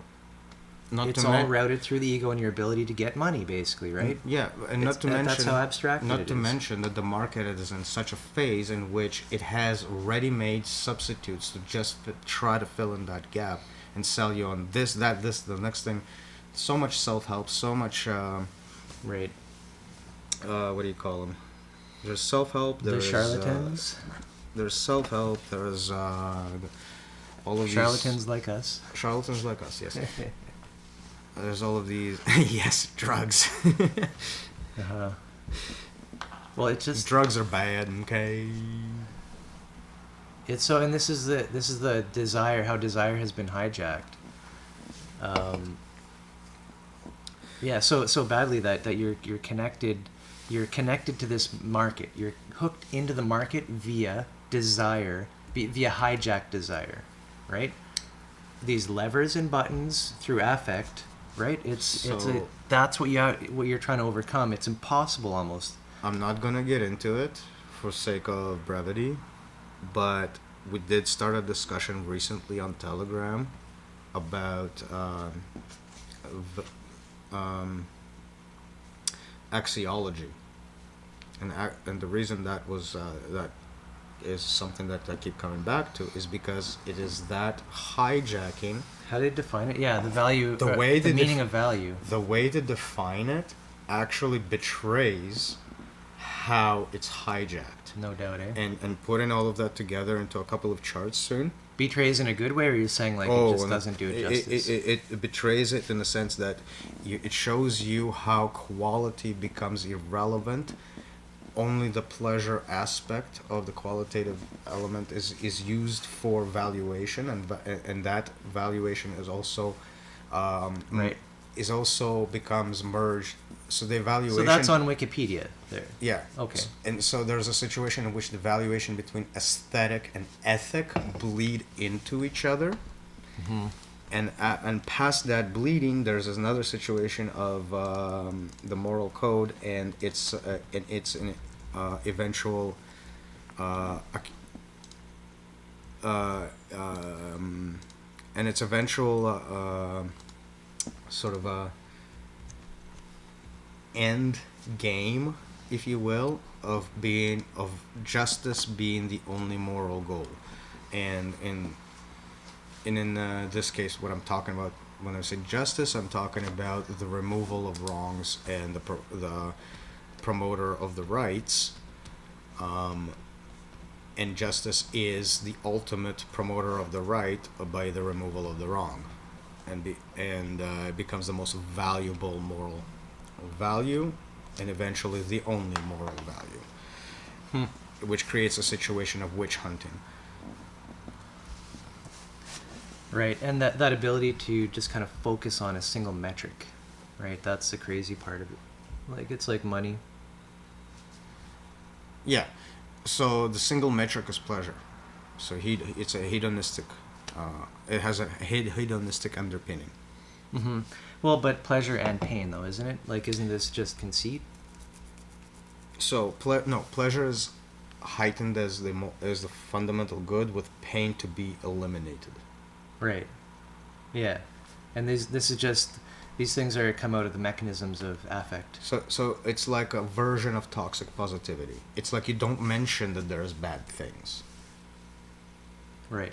You remove it. Or more simply, you stop saying things like people died. But isn't that interesting how all you can ever do is remove it? It's like putting someone in jail. It's by removing it, you're doing the very negative act that you're trying to. Right. It's yes. It's a mental fuck. Mm-hmm. Well, people. It's a mental brick wall, is what it is. So I'm wondering if we were going to Well, describe this diagram here. I was trying to start with the fact that everybody on the inside of the circle is the same people that's on the outside of the circle. Right, And that's how we started. This is the kind of accelerationist angle. You go through capitalism, you don't go around it, you don't avoid it, you don't go backwards into some imaginary fairy tale past. We have accelerationist-like leanings. However, this is not about accelerationism proper. Yep, the definition comes. The definition is useful to understand the angle. So, establishing that's what within the circle is the same individuals that are outside the circle, you can kind of see that they built with what they're It's using doing. the same material. In other words, we're talking again about the layering. It's like a meta group. It's a group within a group. This is the layering, the animism layering concept we're talking about, right? In that you could just you could remove this circle from the middle and all the circles contained, and the same people would still be sitting there. You can drop this on top. It's an emergent as property. an emergent structure, and there you go. So right now it's emergent by what we call hyperstition. We are talking about it as if it exists, and because it exists, we're seeing its emergence out of that conversation. Not really important. It's just to give us some scaffolding to get the conversation going. So it's the same thing. So each circle represents what we call a proximity guild. A proximity guild is an actualized group of people with a common let's say they want a common narrative to progress together. Again, nothing strange about that. It's just talking about groupings of people, but talking about it in an explicit way. So so the picture I've built is I'm trying to build a bunch of interacting guilds, and all encompassed within an umbrella called the guild. So the guild is really a euphemism for a bunch of for a network of individual groupings of people. And if you can see, the circles kind of contain each other. That's on purpose. That's because the same people can belong to different guilds at different times or at the same time. There is no. We had a chart like this. Yeah, there's no hard line divisions between if you're in this guild, you're not in that guild. It's there's never that. Right, which you would get from this hierarchical stacking of egos. Right. So Right. you can. You're that company. You're not this company. You work for that Right. one. So and it doesn't translate to maintaining the exact same roles within different guilds. You could be different roles in different guilds. So it's a very organic way to look at a Okay, hold group on of a people. second here. I just thought of something. Isn't hierarchy like? Let's imagine a hierarchical organization. Aren't you just only having things like this? Pretty much, yeah. Where you only ever, right, like have, say that, Yeah. right? Do you see how nothing has been shared? Mm-hmm. So yeah, so one of the things to note is the kind of like the equal footing, if you will, of every involved guild. Hierarchy. And So this is whole yeah, on, you should point to the circle. whole on. Hierarchy. Did we killed that? We killed that word. It just holarchy. It doesn't matter. It doesn't matter. Whole on holarchy. There we go. Which implies hold on. Nice and pretty.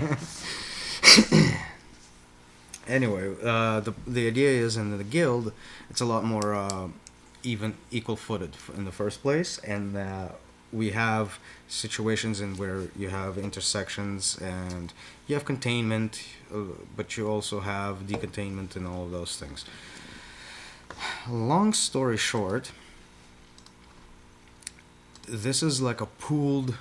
The guild is like the pooled view of everything that's within the individual guilds, so sort of like an overarching view of the whole thing, right? Which is a more of an abstract idea. What the big circle is supposed to represent. It's like an abstraction over the actual proximity ones. The point being there is that the responsibility of the guild, the overarching sort of institutional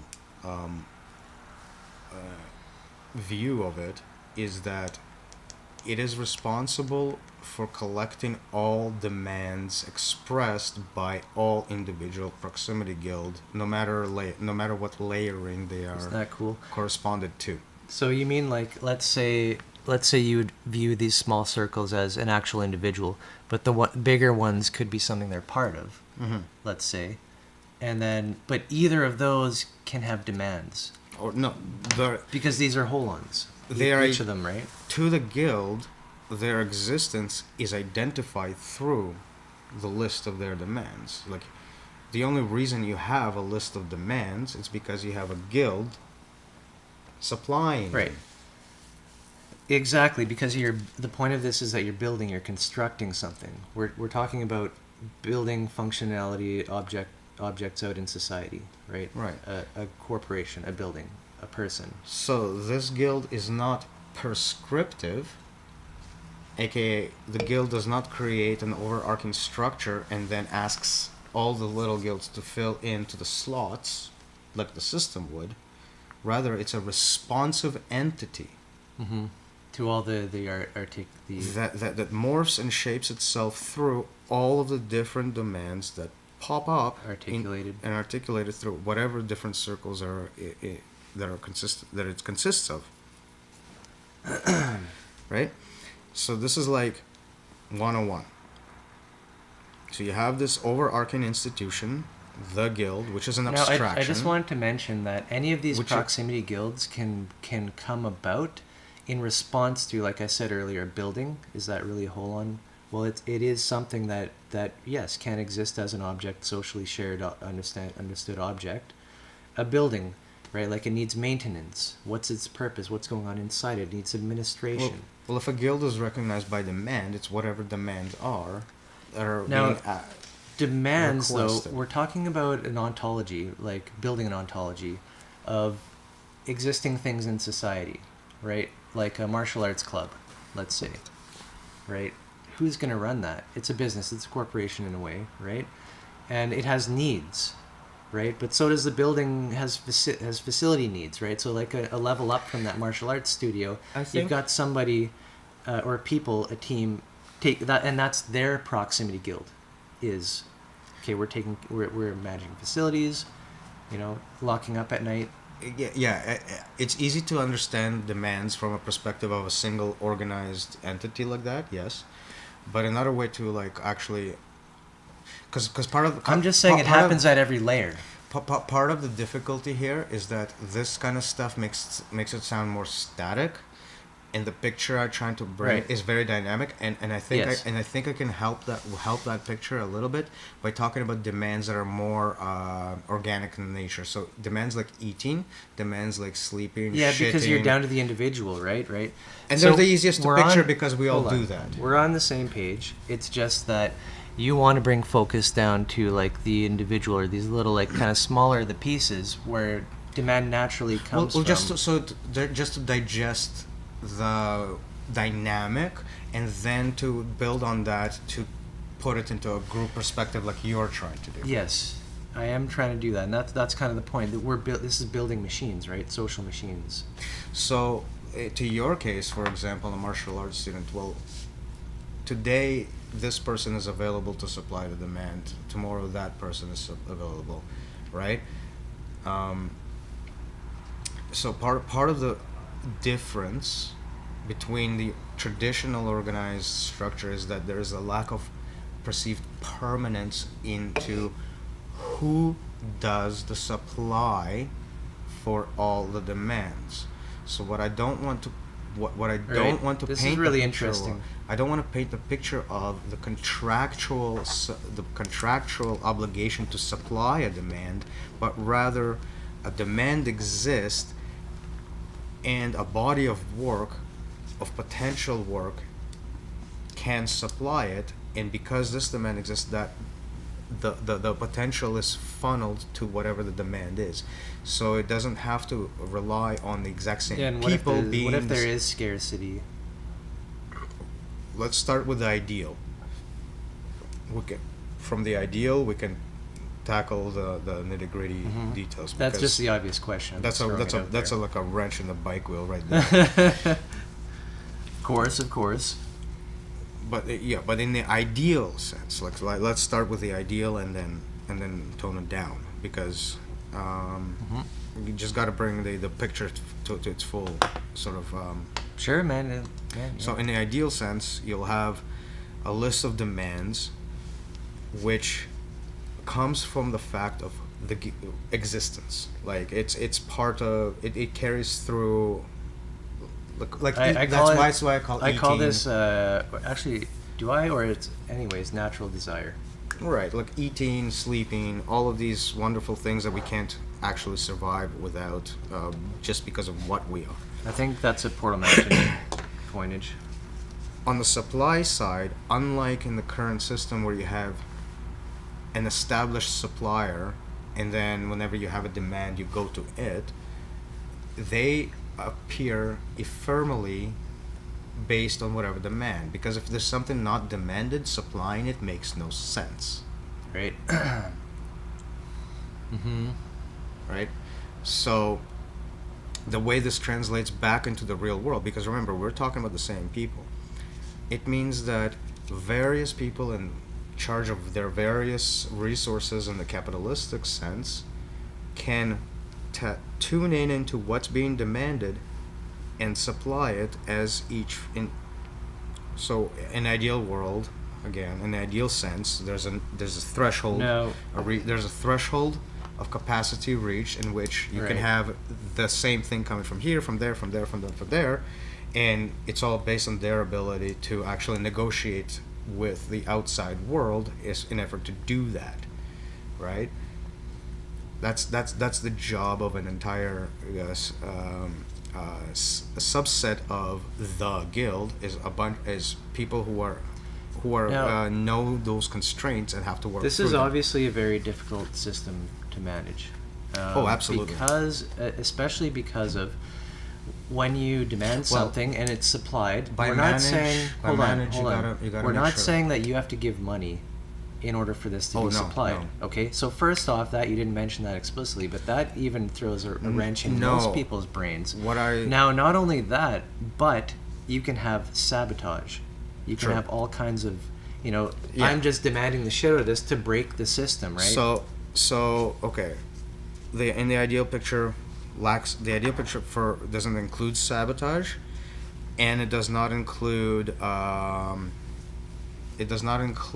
currency.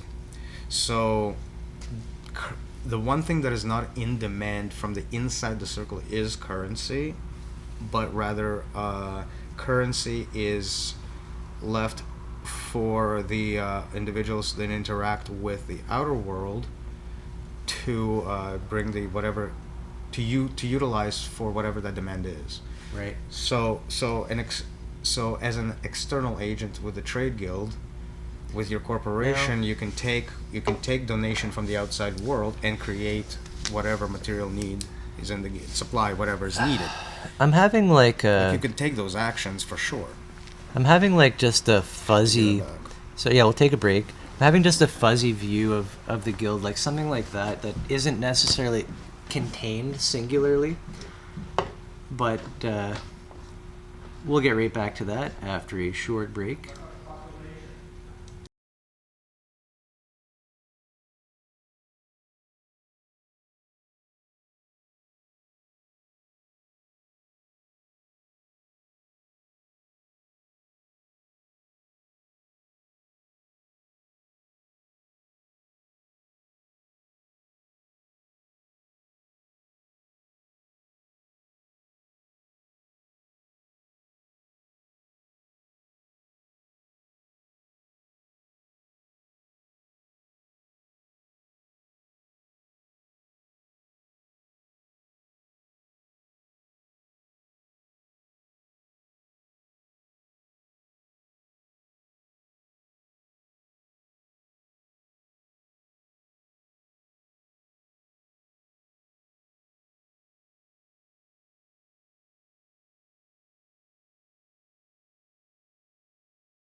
All right, well, don't forget it. Just say it. I wrote down what I was gonna say, so it's cool. It's cool, man. My apologies. Our apologies. Bathroom nature took over. Anyways, carry on.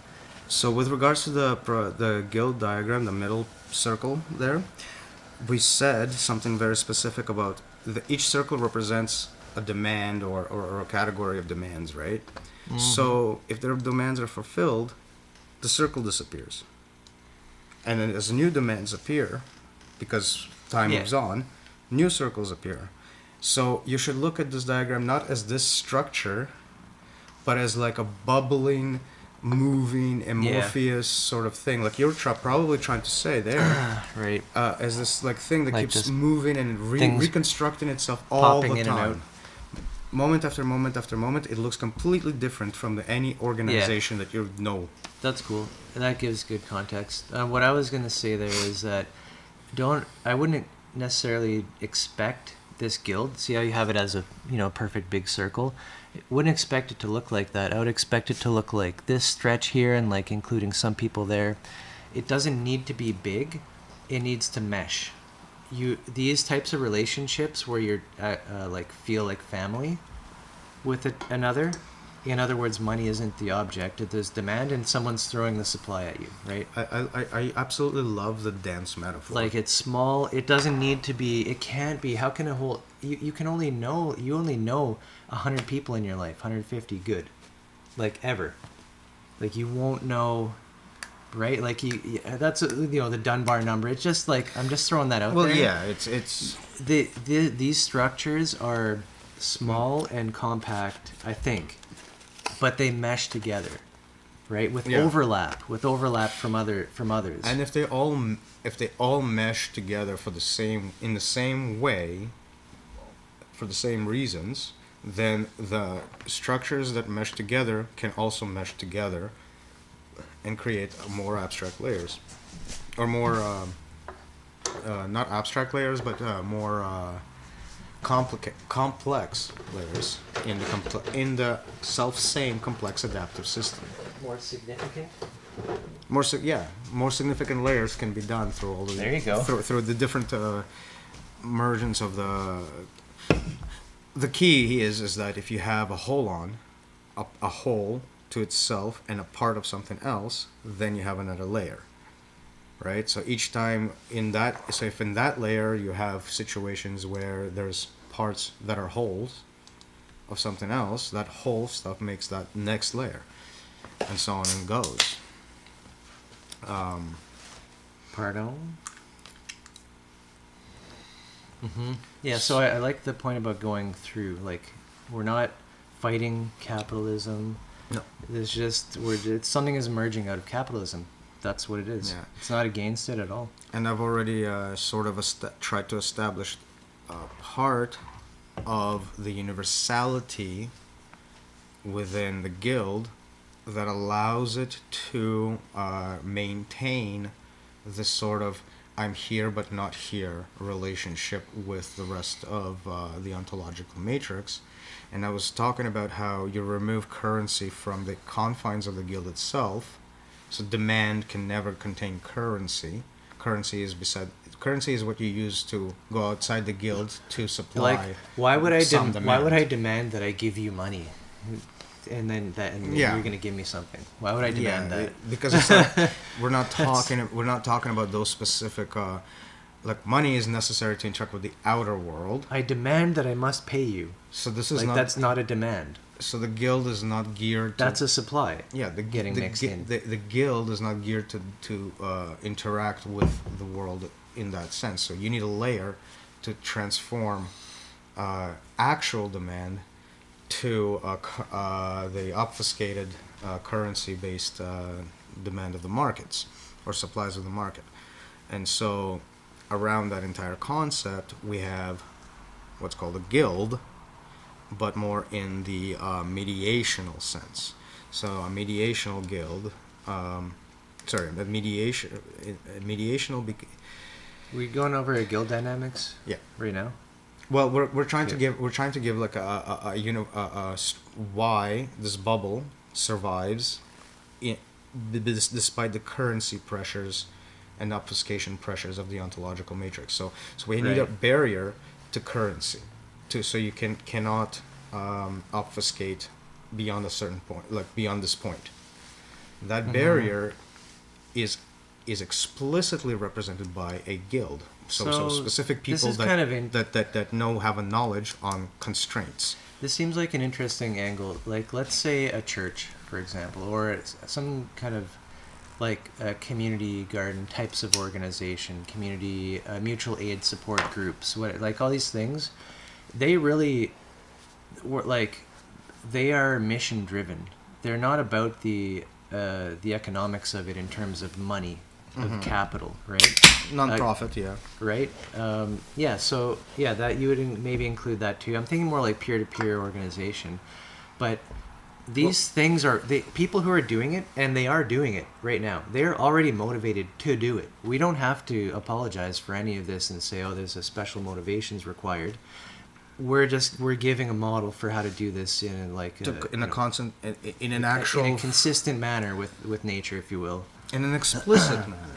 In an explicit manner that takes into account the entire picture. Not just the niche of whatever activity that they're I guess tackling. it does kind of force you to have a bigger picture view.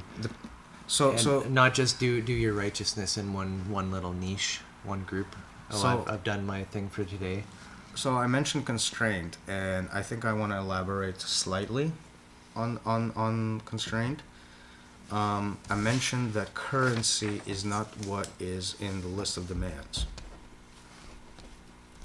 Now, yep, currency is not a valid demand.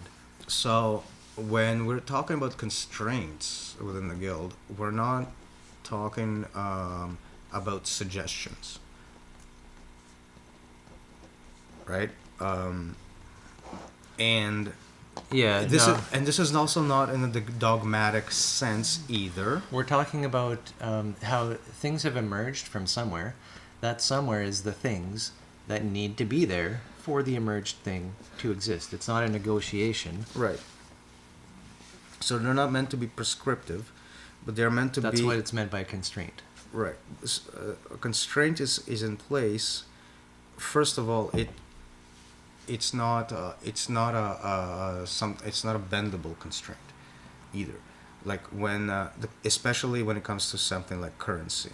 The reason being is that the reason for putting an entire guild around currency and keep it out, so to speak, like why there's an entire guild stack that deals with certain constraints. Like in the first place, trade guild is meant for currency. That constraint is in place because everything that we've been talking about leading up to obfuscation, and obfuscation being in itself transactional in nature. Currency is a laundering function. Exactly. Because currency serves a laundering function, it defeats the point of the entire alternative way of looking at the picture. Or the original, if you want. It is literally the thing that undermines it and right. And tries to sell it back to you as a trinket instead of as something that is actually going to... It's like affect the change. An external representation of that process of reification in the technology of money itself. To say that there's a layer that literally equals this equals that. Yeah, it's literally to take the representation for reality in an explicit form. And so that constraint is effect. When we say constraint, we do mean hardline constraints, but not... But at the same time, it's not like a sin. You know, like we're not talking about like if you use currency, you're undermining humanity.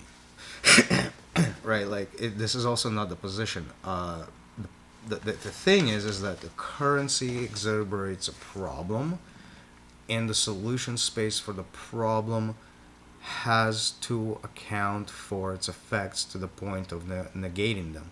And the negation of currency is its reification back into demand. So the only way currency is useful to the guild is if it has an extrinsic representation of its own demands. Outside the bubble, or what? Yeah. So there's inside the bubble there's a demand. Yeah, inside the bubble there's a demand represented by a guild. No other bubble can But are you can talking about supply like it. the membrane, I guess, if you will, to translate between capital and Right. material? So you go out to the trade guild, which can consist of multiple organizations that are have members that talk to each other. They Right. coordinate amongst themselves to obtain said supply Now- from the outer world, exchange currency, Hold on a sec here. and absorb it into the guild. Interestingly, this structure already exists within everybody in that they are their own guild unto themselves, and they understand this idea that, okay, I'm not going to literally pay my arm money to like grab my coffee and so I can drink it, right? Right. There's a point we all can understand, I guess, that at which there is no division, right? So we're all kind of these guild islands unto ourselves, and really this technology is about connecting that into something greater, right? Or rather, as we said earlier, opening up the conversation, which itself is not a scarce resource, but due to the effects of protocol, it requires skill in terms of resonance and fiat. Mm-hmm. Yep. Conversation first, right? So the fact of conversation is like, sure, we can throw a bunch of words into the ether and pretend we're talking, but actual talking is when there is feedback, rapport, trust, faith, and ultimately conviction in the what's being said in the narrative. An empathy for the narrative. Oh, who would have thought? Empathy for the narrative. That would make a pretty good like sigil. You know, if you saw that, you'd think like some wizard was nearby. The whole art on the left there, that one, kind of weird. Proud of myself. Yeah. Yep. So So building the guild. we're trying to Building the guild. The trade guild is actually our nice wait. 101 into what the institute overarching all of the individual guilds interacting with themselves looks like. Like this is where I wanted to It's get like a communication to, channel like the for whole them. guild, the institute, the corporation, kind of these dynamics. That's where I hoped we would get to in this. So we've already said that guilds emerge by demand, right? Right. There's an explicit constraint expressed by the trade guild. So anybody who's a member of the trade guild will be a participant. Wait, what about in like that. the institute though? Because institute purpose collect demand, right? So check this out. So it's semi-permanent, if you will. It's like pseudo-permanent, don't you Right. think? Because it's always there. But it's an emergent bubble that keeps reappearing. So every time there's a set of demands, there is a bubble in the corporate sense whose basic whose basic demand is to talk to the trade guild, for example, and supply it down. So there's an overarching corporation that manifests itself moment by moment by moment that represents the complete set of demands. So the institute itself is represented by the corporation, and that corporation's job or demands are to the trade guild specifically, or to the other natural guilds to make sure that whatever constraints are met. Yep, I like that fine articulation. So it does look like it's semi-permanent Just because in the fact that the institution is represented by a corp, right? You can't get away from and it corporation. emerged, and it is an right? emergent one. So because it's a corp. in your view, then I guess the institution is like kind of a not even pseudo-existing thing. It just it gets represented by a corpse here and there. Yeah. So take that big bubble, condense it into maybe like that tiny little bubble right in the middle of it. So yeah, if we have the You entire can only point with like say a pencil. sorry, if we take this bubble and pretend that one of the emergent bubbles here is just a representation of this whole thing, and it's operating under the You're doing the classic. Oh yeah, okay. So that it just didn't go. so it's operating under the umbrella of I am the representative of all of these demands at this moment in time. Now, sure, there might be some temporal stability to that, but as soon as those demands disappear, Right. the entire representation of those demands disappear, and as soon as Yeah. any of those demands are fulfilled and disappear, the representation of these demands itself changes to reflect that. Yeah, I get it. So like every it's almost like probably cyclical. It would feel like cyclical because it's like, oh, who's going to help me? As soon as you start talking to those around you, the institute, quote unquote, it was always there, but here it is emergent in corporate form now, and Yeah. just starts spinning up to like take care of things. And all it means is that if, for example, if you decided to start helping me, and your body starts helping me tomorrow, the entire responsibility of the overarching guilt that supplies demand in this case for you is they have to ensure a continuity in that if they're placing this person here today, that person here tomorrow, right? There's not going to be a functional difference between your capacity and their capacity for Okay. the you know what I mean? So this So there's actually like this corporation is like a guild facilitation corporation. The institution. What we've called the institution and the corporation. This is a dichotomy. The institution is more on the demand side, taking care of the demand that's coming. It's always there, you could say, but it comes up in corporate form, right? And where was my point going? I forget. Well, a corporation is always on the supply side. Right. Yeah. Yeah, but all you ever have is this is like a proximity guild. All you ever have is corporations.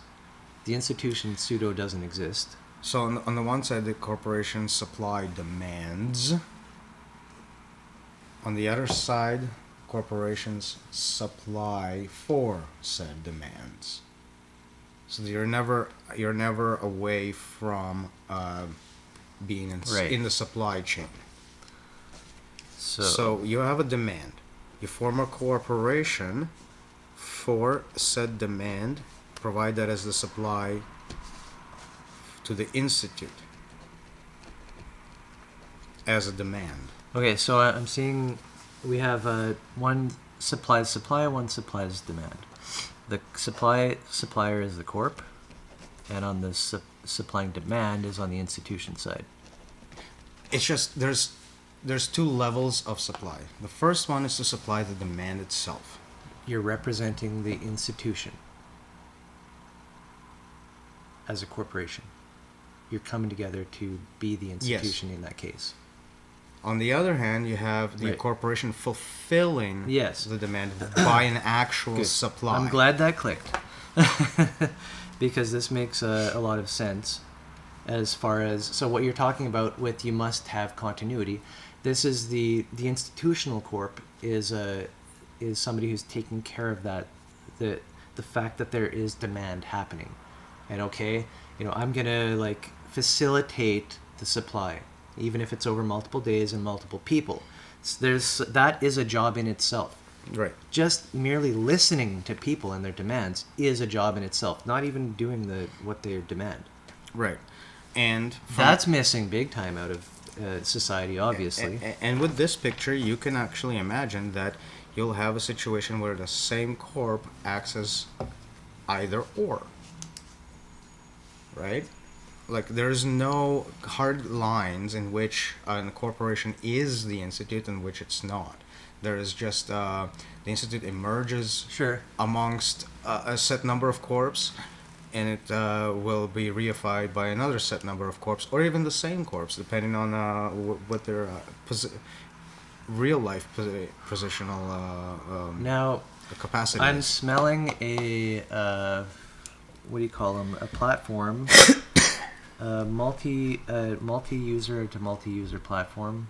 Like what do they call them? Like yeah, like use obviously Sorry, I couldn't help but plug that like in. an Uber, but for the market for the guild economy. With the caveat that this market does not include any form of currency. Demand is direct. Like food is what's demanded, clothing is what's demanded, sleeping spaces. Right. Those are demands. Yes. And these types of arrangements and services have never been done justice, technologically, societally. Well, they're not profitable because all of these demands are for homeostasis, and homeostasis is not in the interest of the market. And I don't think it has to be profitable per se. It has to be economically viable, whatever you're doing, right? But for example, what we're doing here could be called mission driven. So by economically viable, you mean viable is not to be targeted by the market. Yeah, for extraction. For extermination, yeah. In other words, yeah, wherever you are, that space you're taking up, you've paid for it and you're paying your taxes. So the system doesn't see you. Right. Yeah, we're not talking about outside. We're, again, capitalism, as it is, fine. Something's emerging out of that. And this layer is able to take care of the qualia. Or re-emerging. The qualia. You could say, but actually, both. Fine. Easily both. You don't say birth in Buddhism, you say rebirth for a reason. Fine. It's okay, no. Don't worry about it. My brand of humor. Point taken. Yeah, but it is both. You can obviously see that as both. Because it is a progression through time. Yeah. So, to recap, the Institute is an ephemeral entity represented by a corp or corp networks. Yep. Which themselves become a corp, that is in the business of supplying the demands. Now, by that, do you mean putting supply to the demand or giving the demand? Given the demand. Okay, because that's a very and linking grammatically sketchy. And then there's another responsibility for the Institute as a whole, is linking the demand to a supply. Right. So the Institute is a training ground for becoming skilled at supplying. So let's take it back a bit. Let's take it back to hippie. Yeah. Sort of kind of like you do what you want to do. And this is the management layer of it, really, the education layer. You're free to do as you like. Let's say you're a bona fide hippie. You're left to your devices. You're free to do what you want to do. You can sleep all day. If you want to eat, food is available by supply from demand. Let's put like a completely laxed, like non-intrusive situation. You feel like learning something. That's a demand. The Institute supplies you with the skills that you are trying to learn. It just does that. Right. You're now become, say you reach a certain level, you're now become one of the many skilled people in whatever other demands can be supplied. Yeah. You feel like supplying it, you go in, you do your work. You feel like stopping, somebody else goes in, does the work. If they feel like sleeping the next day, so on and goes. It just like you can cycle through no matter who does what. Ideally, yeah. And you're getting And that the education institute here, like an education system. And so right? The academy, if you will. So the responsibility of the Institute is basically like threefold. Understanding what is demanded. Supplying, connecting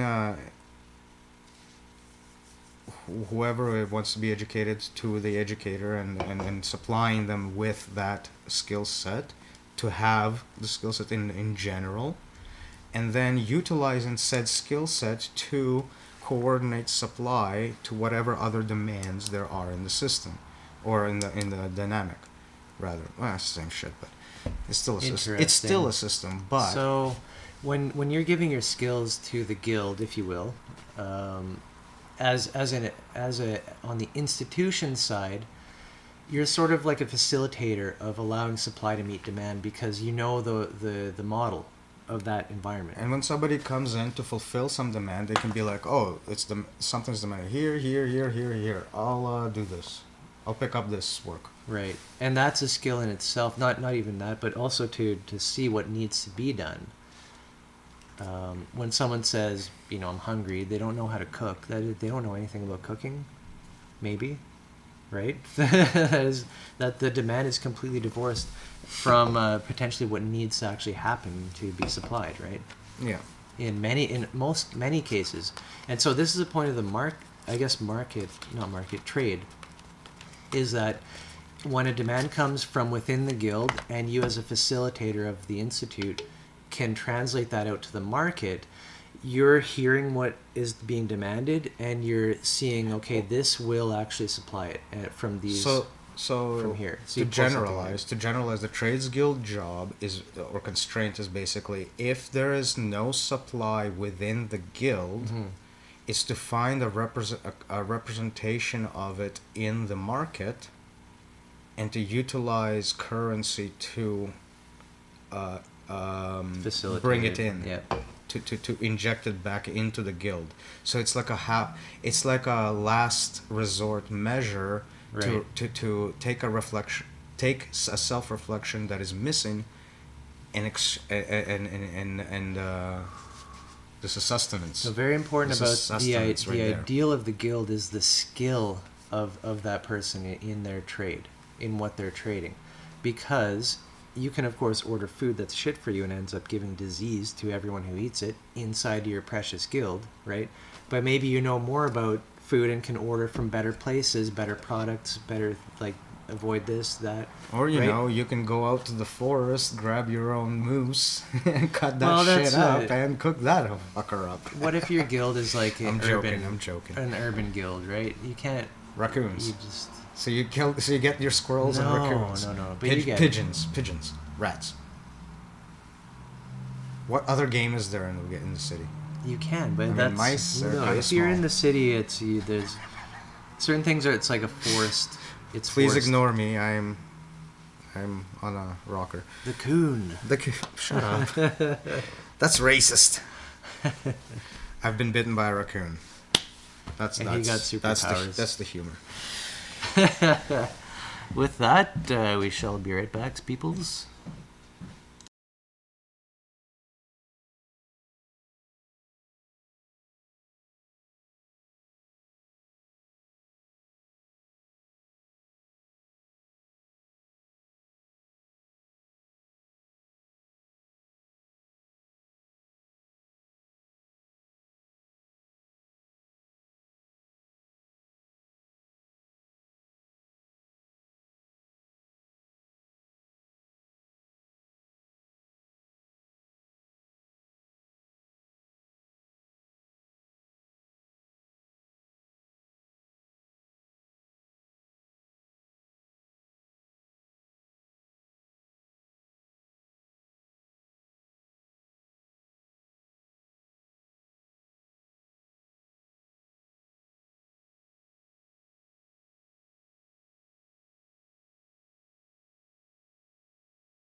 Boop, boop, boom.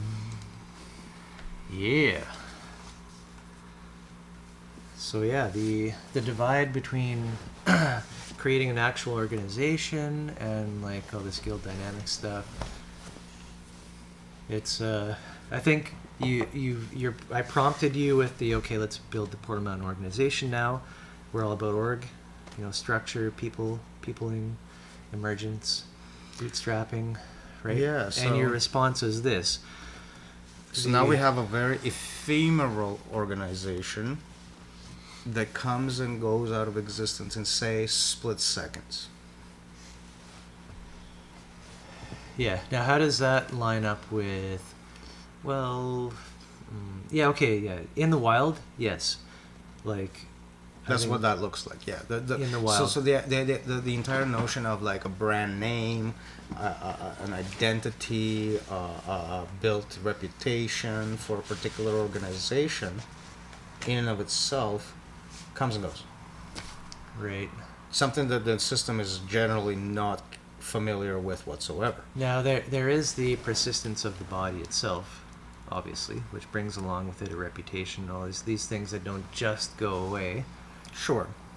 So, just like with the body, it's like asking the question, are you the same person you were yesterday? Right. Are you the same person you were 20 years ago? Are you the same? Are you your child self? Like, where is it? Where are you the same? Where are you different? Because even thoughts move you towards a change, right? In every moment, there's change. Right. And change of who you are. And it's still accumulatory. So yeah, there might be some what do you call it? Credence to the idea of continuity in the form of, well, this leads to this leads to that, this leads to that. Right. But this is not this is not that, this is not that, this is not that. So there is that break. So there's two.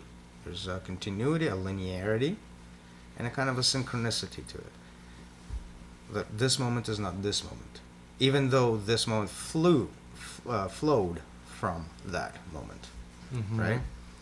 And I guess the question then becomes, to what degree do we lean on the linearity? And then conversely, to what degree do we lean on the synchronicity?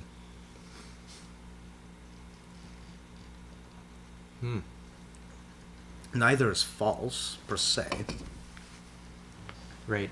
This is like the balancing act or the dance, if you will. Right.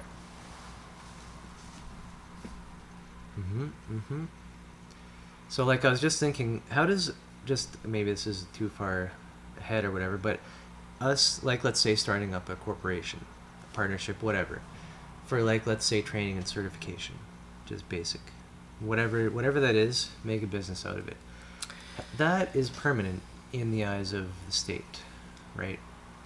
So where that's a launch pad for pseudo organizations that come and go in this manner as described here. That's what I would be assuming. Like, so yeah, like, to the outside world, there is a permanence to to the organization. There is going to be your CEO, your board of directors, all of that Right. stuff, right? That look permanent, right? but I think what the actions of what we would be doing is having these ephemeral type of organizational structures within the organization that are bubbling up and Right. coming down, right? Right. So that structure to the outer world is effectively a shell. It does have Right. permanent people. It does have Right. whatever, but their function is to look like that shell to the outside world, but to facilitate in an internal structure in which actual organization, are allowed to. It's there to provide the financial element, the trade guilds, Right. Support That's just part of the shell here. to allow for in the ground. in the center, right? Yeah, to allow for the ground to facilitate the rest of the dynamic. So to give it breathing ground. It's there to it is literally acts there as a shelter. Every time the guild needs breathing ground, it's reliant on these semi-permanent entities in the real world, in the ontological matrix, meaning in the ontological matrix world, to ensure some form of economic stability, so that that playing ground is shielded. So whatever the demands of the playing ground to like remain or keep going, it's going to supply that through exchanging monetary with the market. Mm-hmm. And these organizations are meant to crop up through the inner resolve of the people running them. So the inner resolve in the permanent world of a person that wants to perpetuate the guild will utilize whatever it is they're doing in the outer world to create the shielding ground. And those corporations will come, they will go, and they will come, and they will go. But within the inner circle of all of those corporations, they will assemble and decompose actual guild corporations with their corresponding institutions, which is a many-to-many relationship. If you recall, there is no limit to how many institutions there are. They're bound by their protocols. So you can have an institute and an institute, and sometimes they will become in one institute.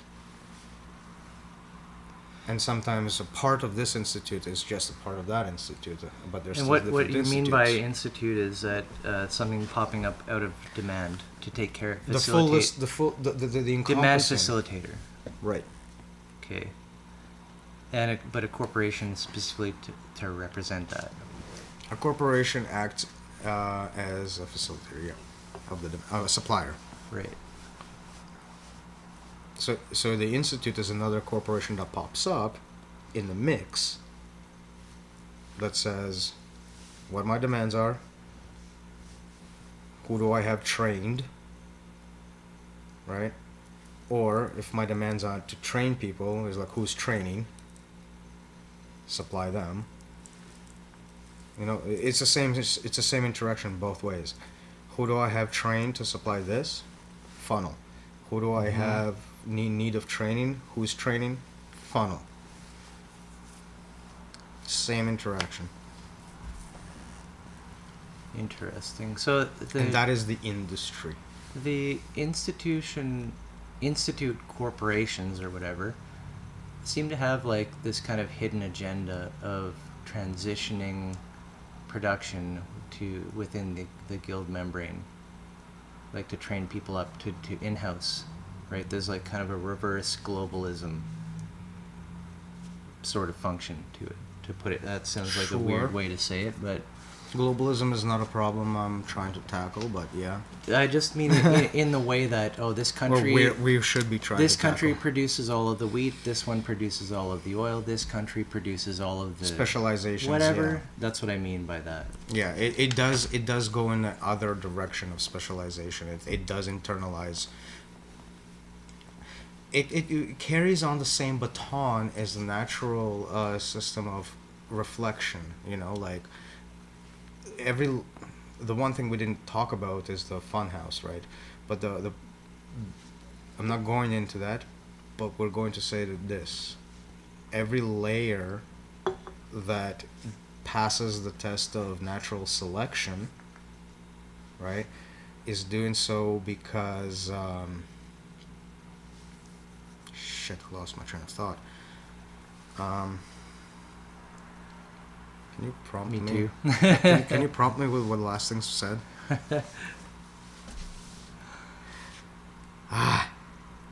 specialization, globalization. The Institute has kind of a pseudo Right. anti-specialization force. I got it. So the test of natural selection is if a layer is a reflection of its environment. Yeah, which it should be. Well, exactly. It must. Like Or you introduce entropy. in the same sense that a species survives, right? Like a species survives because it is capable of dealing with its environment. And why is it capable of dealing with its environment? Because it has the tools necessary to deal with its environment. Those tools are representations of that environment embedded in the creature. Just like the neurochemical operating system itself, which is a fine, straight example of that. Mapping the inner with the outer. And we don't see nature progress outside of this sort of boundary, where whatever it is the neurochemical. Claws are part of the chemical system, which is reflecting the environment. So even if right, so even if a species changes its environment, what happens is that there's more reflections in species of those changes of the environment. And you have all of your symbiotic, parasitic relationships because of that. Look, it's all building on top of itself, right? That's the point.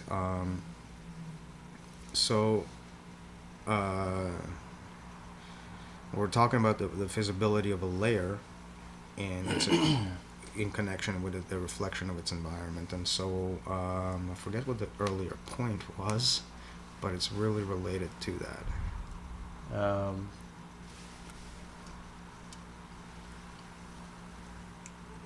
Yeah, almost at it again. Now I'm forgetting it again too. Just slow it down, take it easy. I know what it is. We've been talking about the picture of the guild forming inside the whole matrix. I gotta facilitate better, by the way. We were talking about the guild, the proximity guilds in the ontological matrix, and we were talking about the forming a layer of protection, so to speak, for currency, not to become that. But at the same time, we have to have a reflection of the outer environment. So you have this constraint, if you will, placed on the structure, and this is where even just to be more efficient, internally efficient based on what's outside. And this is where you have your entire shell corporation structure. This is like the shell exists there to kind of create a mirror parallel of the internal environment and the external environment, to create representations based on currency to take in external representations inside. So you're saying, like, for those operating within the guild, it would be nice to know how much something costs that's being externalized? I just was imagining, like, because if you're just casually wasting stuff that costs so much to the guild. Having a demand does not mean it's a priority. Okay, to be able to just sap off that much. It's almost the question of sabotage. A demand of itself does not make it a legitimate candidate for supply. I don't think we mentioned. I don't think we mentioned that, but what do you want to internally map in the guild within this sphere? The landscape of commodities that exists.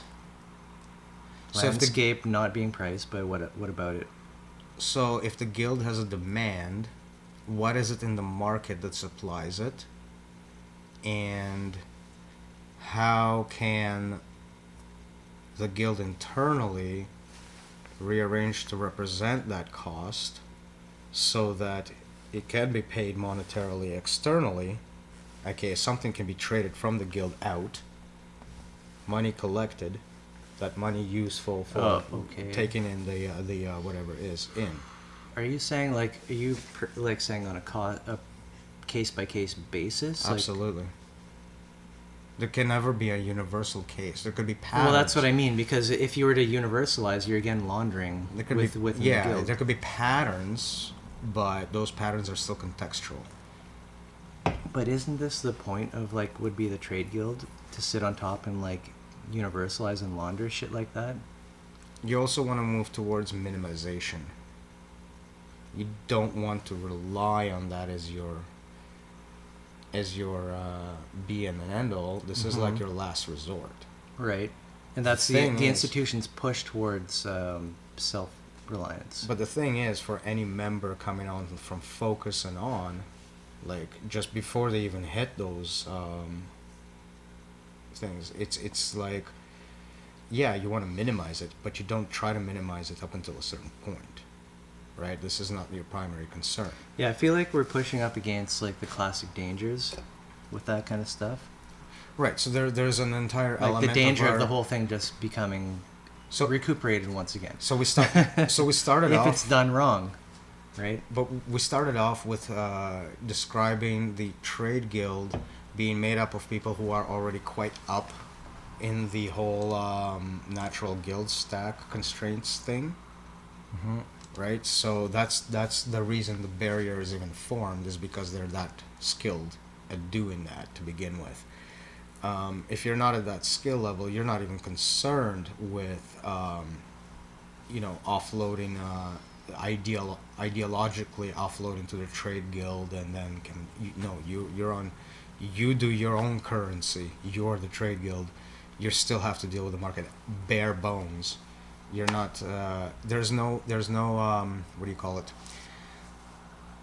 there's no guilt in living exactly as you do right now, just to feed yourself, just to clothe yourself, just to be able to take a shit somewhere and without having to worry about something biting your ass, like none of those things come into the point until there is enough of a coverage, if you will, an insurance policy to even engage in such an abstract way of looking at things and removing currency out of the picture. Right. So yeah, and this is again back to the accelerationist strand, like moving through capitalism. We're working with what we've got, right? Yeah. You don't just reject and critique and basically fall into the same old cycles of destruction and recuperation, the classic revolutionary cycle. So in the ideal world, you have upper middle class, bunch of people totally sold on this shit, creating their own mini org, right? Yeah. And potentially like buffering all the financial economical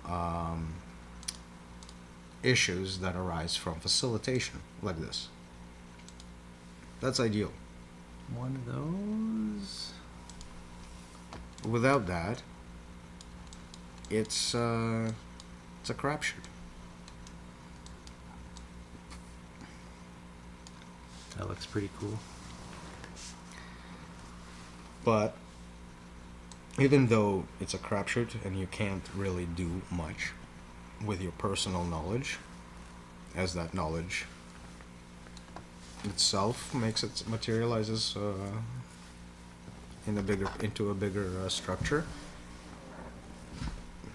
the potential for what we're talking about opens up, and it's like a next phase of that. So at first you have a lot of people that minimize for themselves, but right. not necessarily taking the plunge and just self-sacrifice and we're not talking about suicide. Let's put it that way. We can bring up degrees of coherence here, right? Participation you're talking about. Yeah. Then membership, then mastery. And then past a certain threshold with a capacity for more activity past the economic sense. Capacity. I like how increase of coherence translates to an increase of capacity to function within the guild, right? Well, it's like playing a song. If you have low capacity players, each individual player is of low capacity, you'll miss the beat, you'll miss the notes, right. You'll miss the thing. But as you feed back off of each other over and over and over, and you catch each other in whatever, even over the years, learning process. and from one another over the same process, aka not just building off of what you had, Right. capacity increases anyway. Mm-hmm. The same things are being utilized in a different way, which for certain purposes increases capacity or potential. If you increase potential, more things can happen, which is another gateway for chaos. Right. At even higher stakes, higher and higher stakes, with a higher capacity. So yeah, aside from nuanced details, there's really nothing you can build on top of how guild looks like inside an ontological matrix. It has this barrier of currency, Mm-hmm. and it has this inner ephemeral structure of where what takes charge keeps changing all the time. That's the institute. And what keeps taking charge isn't based on what is desired, but what is required. Now, we gotta. What is required is desired, so we need to probably. By desire, you mean probably like arbitrary desire or hijack desire through via ego, etc. So, to use this as as the artifact to be installed back into our APS for how to place things together, how to appropriately see things in terms of animism, how to appropriately overlay the guild structure into the ontological matrix, Mm-hmm, mm-hmm. we come to a full circle of the injection of the isomorphic, sort of speak, heuristic of how to interpret moment by moment by moment to derive a narrative that is empathetic and to be able to articulate everything else as artifact. Mm-hmm. Right. And that's really that goes down to the core of cognition of existence. So, man. so if APS is the protocol, Like, we're all just beings experiencing our own story, man, and we're all doing it. so the if APS is the protocol, the animistic model with its counterpart in guild dynamics is part of is an injection into that protocol to allow it to interpret things in a more isomorphic sense, removing that particular isomorphic sense specifically removes the schism issue. It turns reification back to where it's supposed to be, and it allows quanta to realign with qualia in terms of reification between layers. There's an isomorphism. Mm-hmm. In other words, that feedback is engaged, which there's a tendency for it to be disengaged, which is saving energy for the being. There's actually like a... Feedback is disengaged from qualia into quanta and never re-engaged. There's an evolutionary reason for why we conserve energy with these mind patterns, right? Like the metastability that you gotta understand it and then move beyond it. And so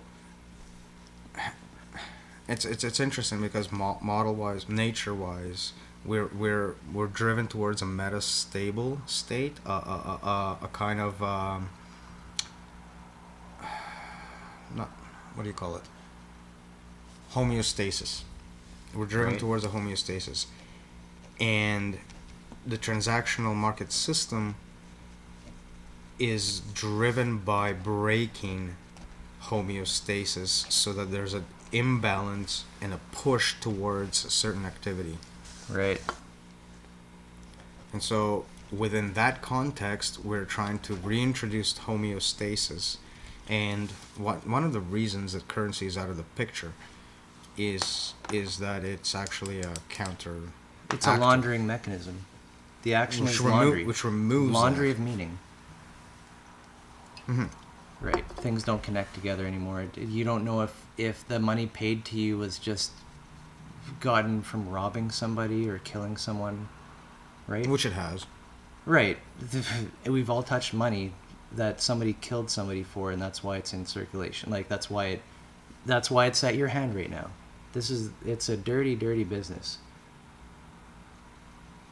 All money is dirty. Dirty to fuck.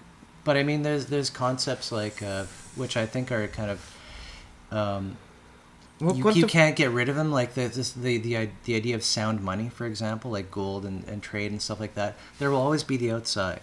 Like I don't think we should argue that quantification it's is not one, out of the picture. One giant happy new world order, Earth, single one world, whatever, all this kind of shit. Well, here's how I put it myself. We've talked about the problem of counting, right? But that's not the same thing as saying counting is a problem. Right. Quantifying, right? Quantifying is not the problem. And this again is the problem is quantifying everything. We got to move through it. We can't go around it. This is that again. The acceleration is thread. The neglect of qualia in favor of quanta is the soul. Like that activity. You neglect qualia, the essence of something that has been experienced for some kind of representation of it. That is a hole in you. That hole, call it soul. Your soul is wanting. Your soul is your negative feeling towards what you've just done. That's why Christianity works so well, because they work on that guilt trip. It accumulates, but it gives you that feeling that something is wrong. It's not right. Something isn't right, and you should do something about it. But when you quantize it and pack it away and then just move in the structure, you're chopping off all these potentials that should be resolved all over the place, right? And they never get resolved, and that feeling accumulates. That's the soul, right? All the things never resolved, never done, and it says it holds on to you, and this is how we are people of today's civilization. This is how we get and that's why how somebody can take that feeling, tell you your soul is so wrecked, and you would agree with it because you feel wrecked as fuck. And then the solution comes, and how to detect a charlatan, that's a whole other topic. It's in the book. Read it. Which we will get back to, I'm sure. Also write it. However, with that, we'll be right back.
issue in terms of being wrong.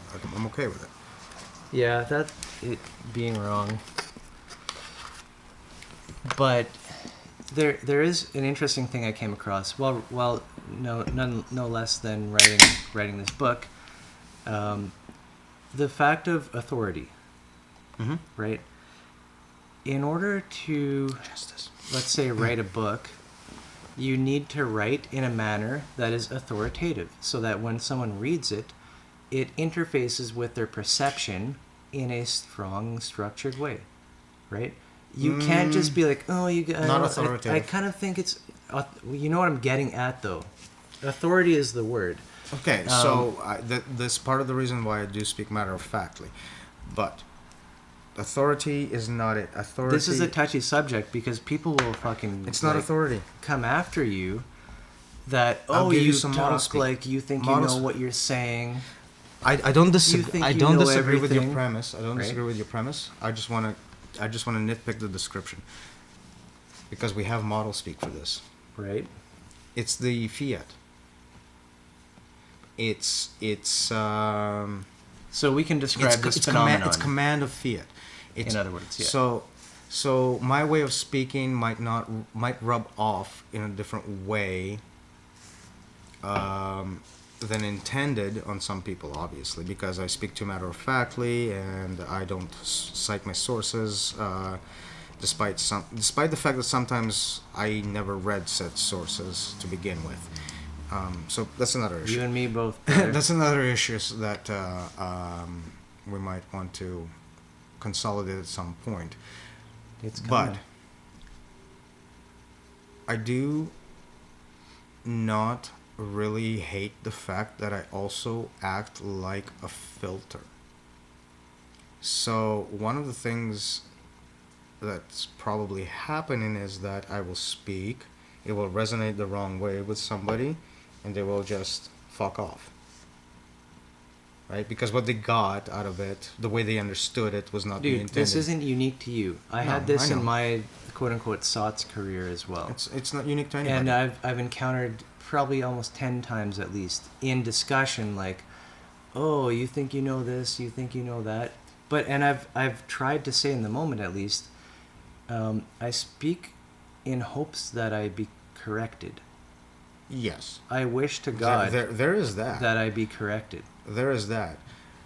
But we do not need to speak to the crowd that will start nitpicking on things that don't actually change fuck all about what we're saying. Right. Like when the criticism is about A, Meaning it's of words. just like, I don't understand anything in what you're saying, therefore you're saying nothing. Well, okay, well, I got nothing to go on, therefore I can't really work with said criticism. It's not a criticism. And secondary to that is people that get stuck on, yeah, like you were saying, wording. The way I feel I conduct myself is that if you happen to be one of these people and you really want to get the fuck out of here, get the fuck out of So here. your filtering idea, yes, right. Like, get the fuck out of here. Fine. I It's mean, fine. Meh, to me that's kind of meh, but whatever. Like I'm not against or for it. It's fine. Like that just is what it is, and we all trigger people, right? And so I've triggered so many people because I've done lots of writings and stuff and posted, and it's like half the time it's just about the semantics of your authority, and what that means. Like, who are you? I here really, in this, I really love that you're touching on authority right now because it's been a recent development in terms of justice and axiology. Right? A Authority, you say. discussion we didn't really touch too far into even in our channel yet. But yeah, there's like this entire mechanism for obfuscation and commodification that we're just hashing out. Ian and I have kind of started to touch Wait, notes on this. commodification and what? I'm just writing words down. Commodification, obfuscation, same thing, really. Right. Like you one is the other, really. Mm-hmm.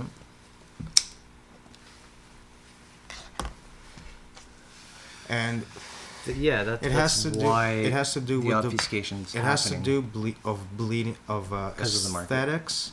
No, it has to do with aesthetics bleeding into ethics. No, I'm continuing my thought. Oh, sorry. I'm just trying to get, My I'm bad. edging in, right? My bad. And we can do that to each other, right? Go ahead. I let you talk, right? But I just, you just punch like a little jab there. Mm-hmm. But I know that like anybody, oh, did I hear, who was I listening to? So anybody listening later can obviously just rewind, listen to either voice. That we have to acknowledge that too. So we've been talking about stepping over each other's toes a little bit.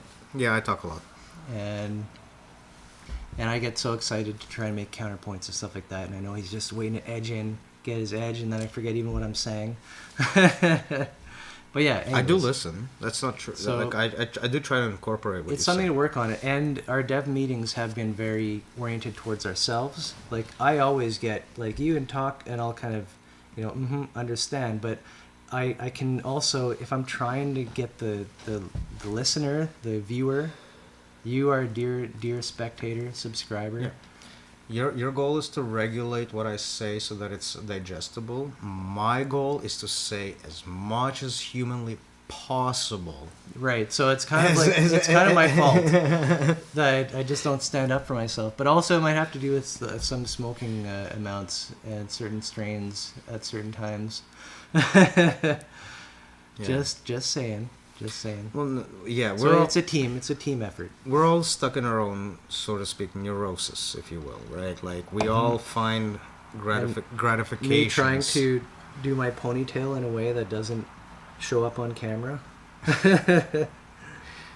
And those hairs, how do they get there?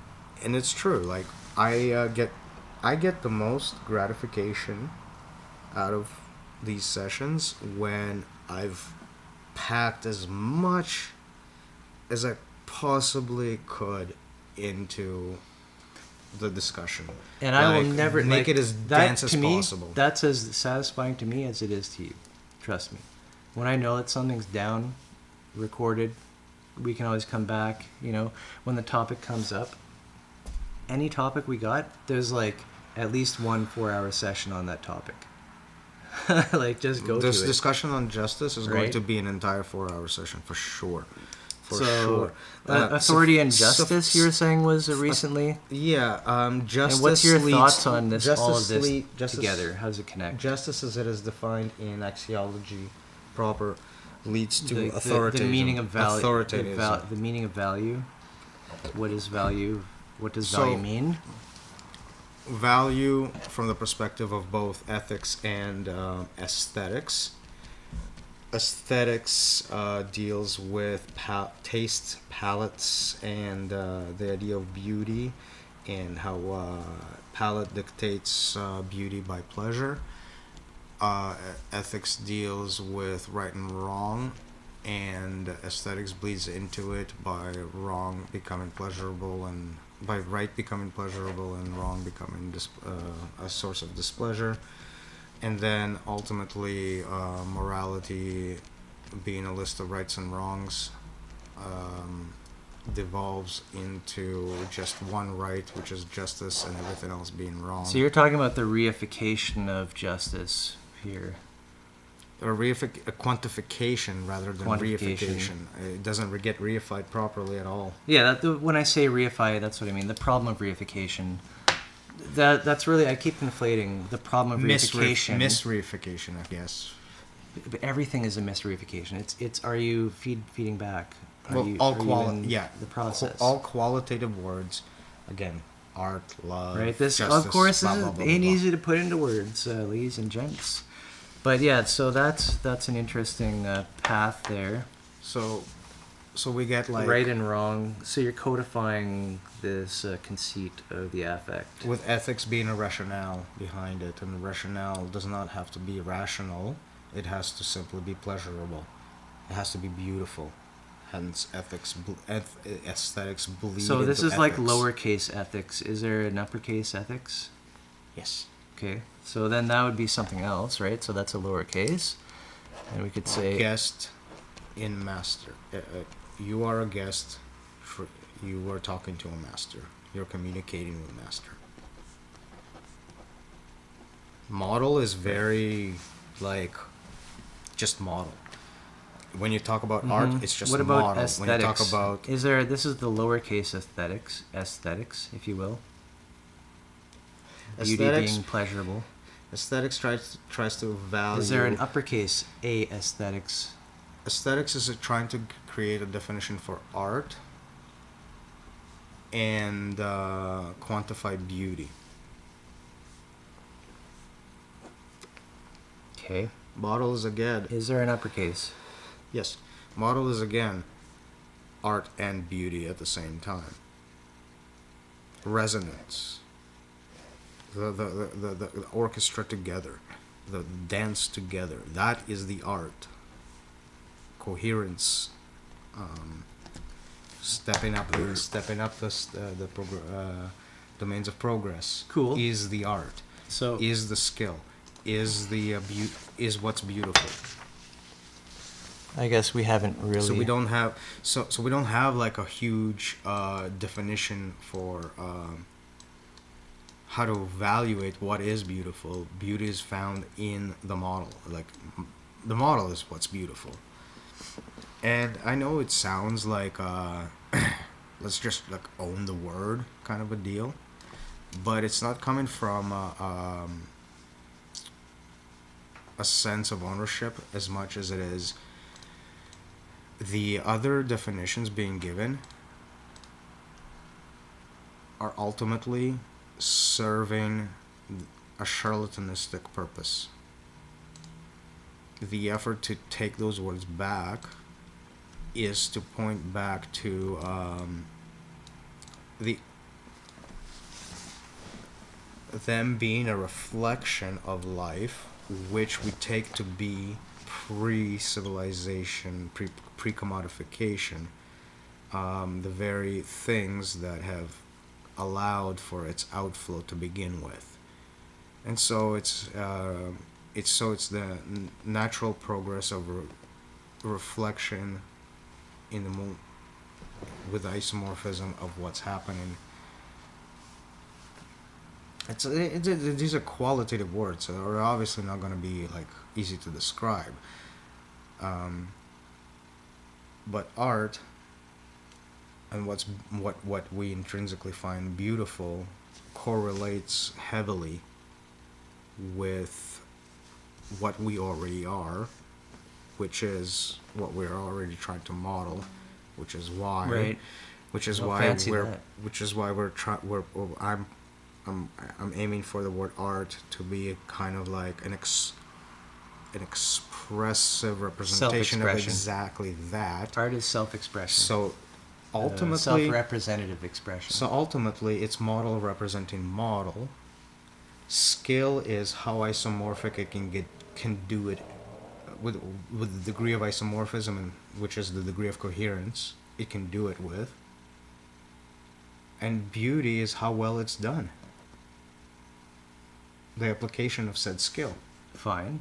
Like all of these intrinsic qualitative words don't have to have these weird ass fucking philosophies behind them, which is probably going to piss off a lot of philosophers, in that they're already intrinsic within our makeup. They already are what we do. That's great to have those kind of connections. I will definitely get people who are already tripped in space the fuck out So love is to just understand what what we we're do. up to a little bit. As far as most normal people probably wouldn't be too concerned with that. And love is merely the activity of constant engagement with that. That is expressing love in and of itself. The model, the isomorphism, the skill. To make art. And justice is to perform it. The fact of its performance. To make art, to become skillful, which is art. And Right. and justice is becoming embracing it to the point of that's being the only activity. Therefore, this is the only justice.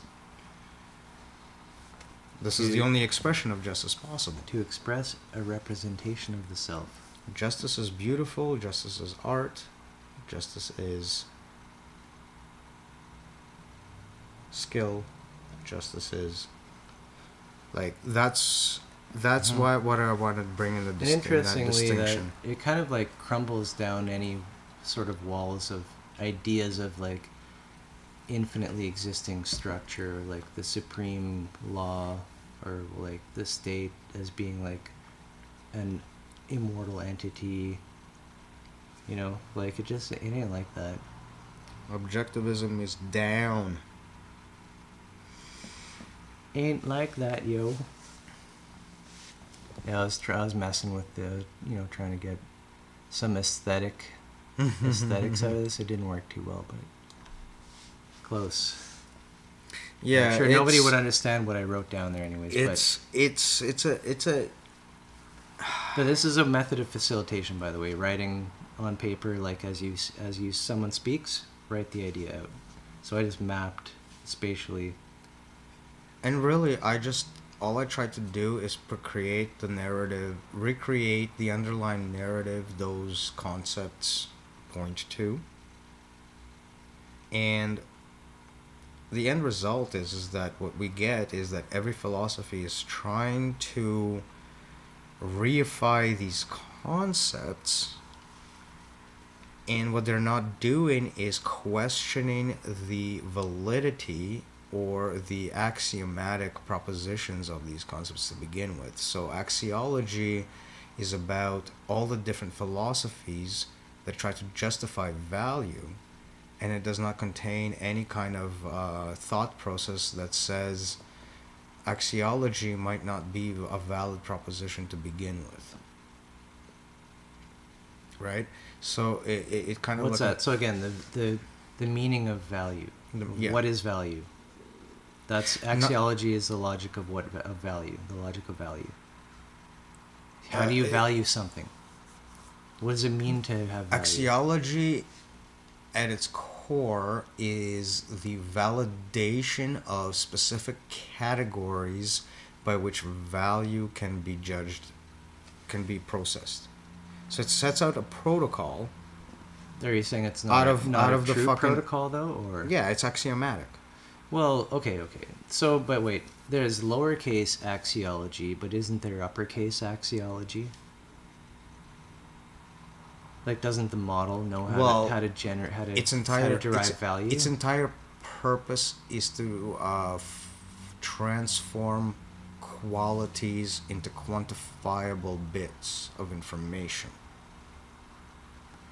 Right, so the true axiology should be aware of that fact that this is what it's doing, and that's what the capital A axiology is. Well, that becomes model speak. Or... Right. So capital A axiology, kids, children, this is the way to do it. As Zhenya would say. No, I'm just kidding. I don't think I've ever said that. Children. Come along, children. It's got some Jesus-y vibes to it right there. Mm-hmm. The meaning of value. Yeah. How do you value things? So I guess what we're setting ourselves up for is a complete attack by axiologists. Like full on blown, we don't know what the fuck we're talking about. So but it comes down to money, the money layer and laundering and all that kind of this whole discussion. How do you value something? Well, that's worth $10.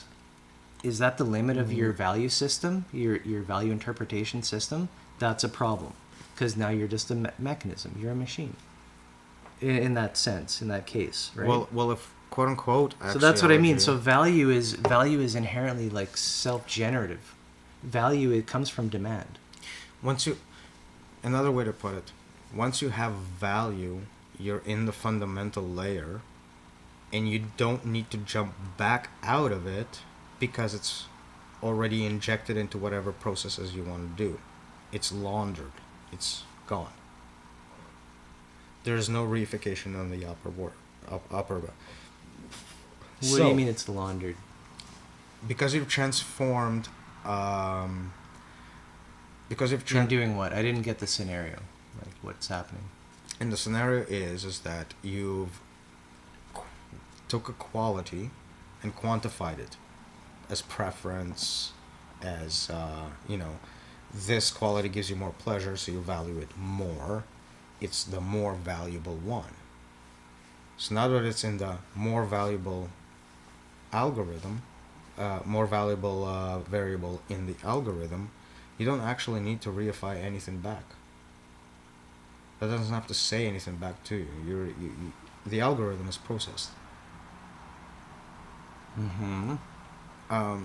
We've touched on lack of reification towards back to quality. Once you've quantified something and it's part of an algorithm, the algorithm is self-sufficient. Like, you So don't need to What actually you're saying reify is you're back. not taking into account the whole environment and everything in this value judgment in that moment. You're simply, the value judgment is a categorical judgment in that that by fiat the category has been given to you of what that thing is versus what this thing is. This one is more valuable based on how much it costs. Even it could be a status, like purely monetary, like I can afford I can this. give you a living example. Is like when you come up to, say, somebody who you really like in your family. You're excited about something. Say, this entire endeavor with the model.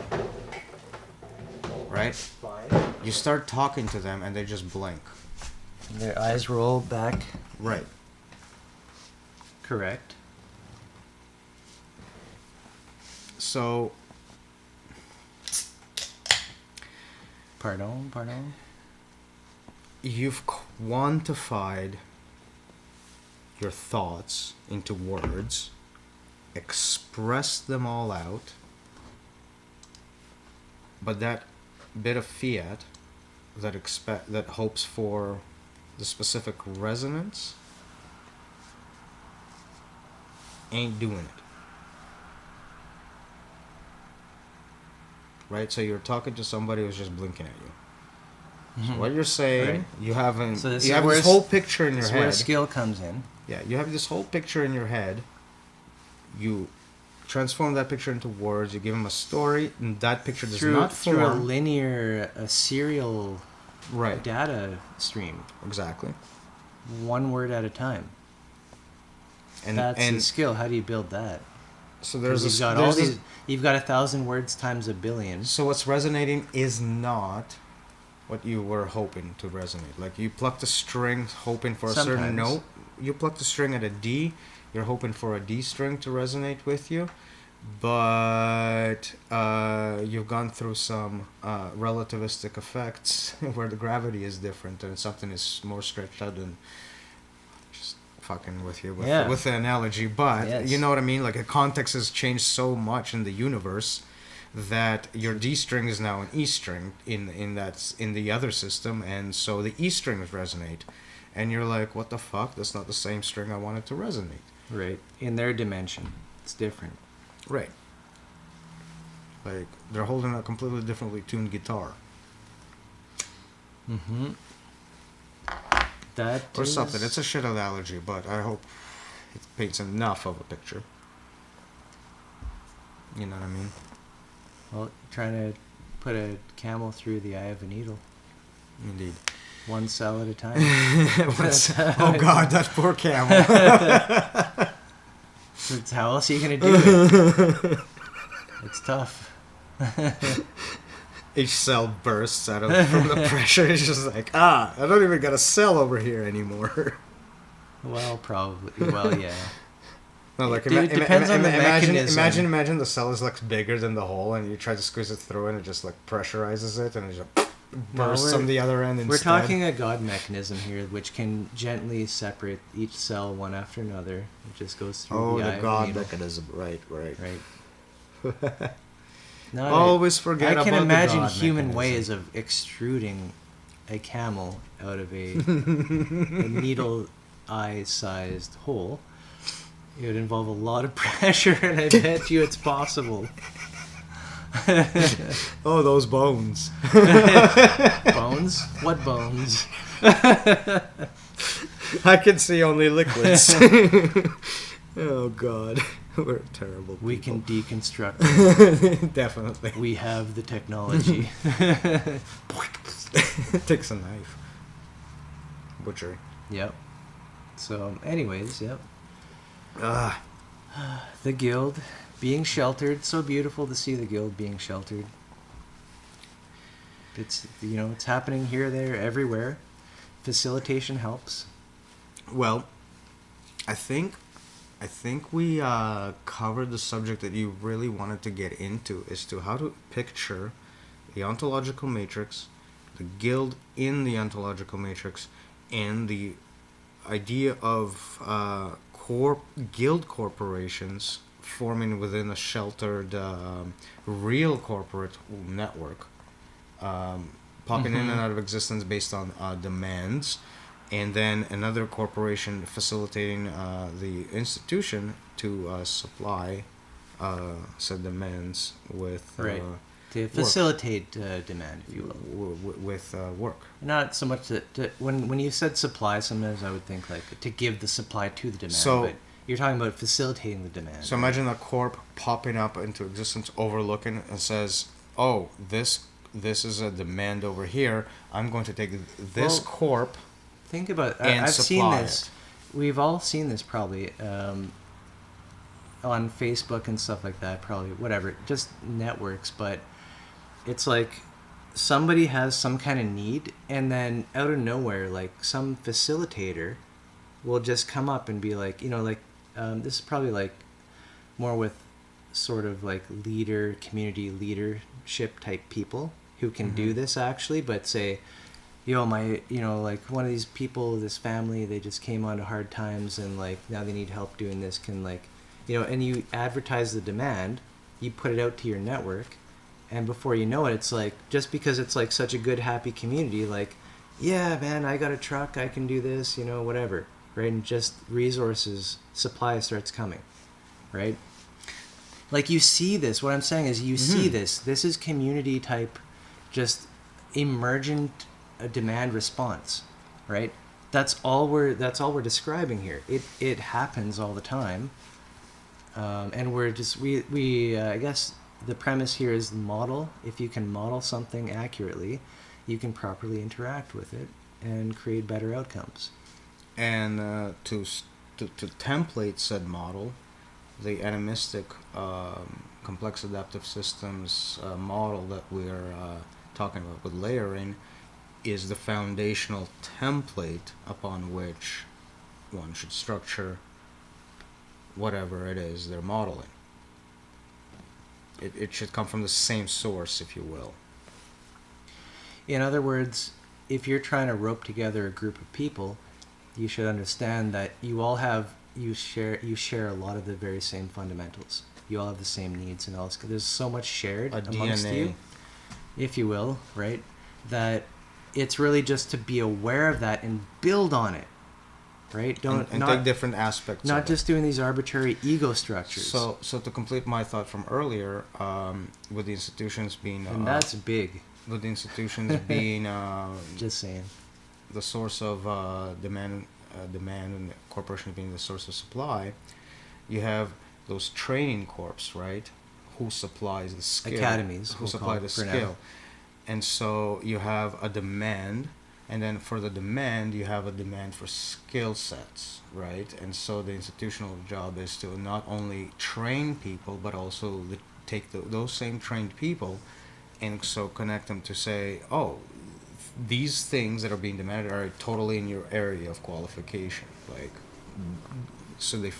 so part of the institution's job is to supply, as a corporation, the demanded workforce, the corporation doing the supplying for the demand initially, right? So you have an initial demand. Yeah, you're talking about training and certification. It seems like So the institution that's as supplies a the corporation. baseline. Then the corporation has a demand for the skill set, and the institution supplies the skill set to the corporation, so that the corporation again becomes an ephemeral kind of an entity in which the skill set is just cycle. I didn't really attach the last whatever you're saying there. Couldn't really quite connect it, but like most of it, Demand comes in. almost completely yes. We need a corporation, so corporation will supply for said demand. Right. Corp. Corp now has new demand, skill set. Corp says Corp itself is demanding. yeah, Corp self Amongst itself, skills. and it shoots back a message to the whole, to the institution that created the demand. Okay, who is skilled? So there's a meeting institute here. It's the same institute. Whereas I just wrote corp. From demand came corporation. You didn't mention institute Demand yet. institute is the demand part. Okay, so institute is facilitating this demand, right? Yes. So demand fabricates Corp to supply it. Corp facilitates new demand But back this- to the institution. The institution is right. The Corp says, "Oh, we have to supply this demand. We have a demand for the capacity to For do skills, this. yeah. To do this." Institute has trains. Institute itself becomes a demand for training, Yeah, so this is the academy. and another institute or self-same institute supplies corporations for training. That's skills. So now we Different have skills. skills, and now back to the institute that the corp demanded skills from, takes those skills individuals and funnels them through to the corp that was originally instructed to supply the original demand, and work gets, and that's how Yeah. work gets done. Yeah. So this is how to connect You follow, the. right? Yeah, It is convoluted, I know. like how to connect the. So this is like. So wait, demand down here, corporation, institution. So we have original demand. How to connect like this kind of bubbling up of demand in things, And put skills to it. and right, to connect this process which keeps happening with some sort of stable, like this is the academy, right? Mm-hmm. Some stability to what can actually deal with all these. So there's another demand this way, that's another bunch of stuff, right? Mm-hmm. So the institution is mediating Exactly. the All academy, of this. like the education part of it. When you think of education, you have to think this is the guild institution is what's facilitating that. And because it's a corporation, it has its own set of demands. So, as it acts in both sides of the coin, it can be like, okay, right, and okay, so this there is a corp representing this as well. At any number of layers, anybody can do this. We got to say that right off the bat. Anybody can do it. However, we're going to do it.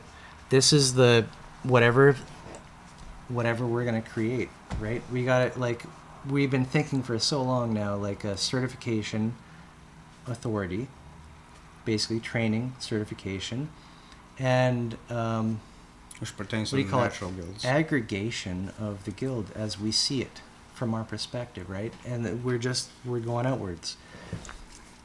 So Right? yeah. This is the strategy of outward So motion. there is a quote unquote certification program, which has to do with the constraints of the natural guilds, and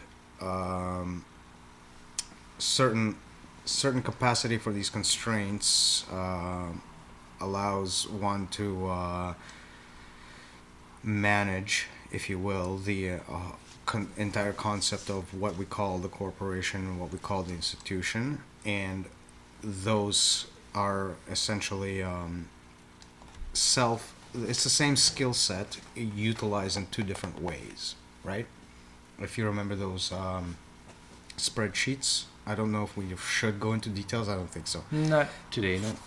But assuming we've went into details, We're actually 15 minutes out from, 10, let's call it 10 from 4 o'clock. Yeah. from our, what you call 4-hour mark. So we started early today, which was great. But anyways, yeah. So we That have explains that. we have like a ledger of constraints that we call the natural guild stack, that is meant to progressively clamp down on What's valid protocol? right. So we start off with everything is valid, and then we start to sort of clamp down just in a way that tries to become self-perpetuating. So in the same way that nature keeps building itself out of smaller blocks, Right. this is meant to sort of become a small block in By, a like, whole in a holistic Accounting system. in a weird way for entropy by like Yeah. boxing off and protecting. So it's negentropic force. Right. Yeah, that's probably the best way to put it. Give it a few rail guards to. Yes, everything is possible, but most combinations are dangerous. Yes. There's a small Sure. Yes. set You're free. You can do anything. that that perpetuates the same path it's been on But this is all what along. we've got. Mm-hmm. So, all of that to say is that it's the same sort of constraint system that applies to both our version of corporation and our version of institution, such that when we have corporations interacting through the institution of whatever links them together, they are all speaking the exact same language, and that the the demand, Same language. That's The- important. the demand and the supply that is associated with our unified entity as well.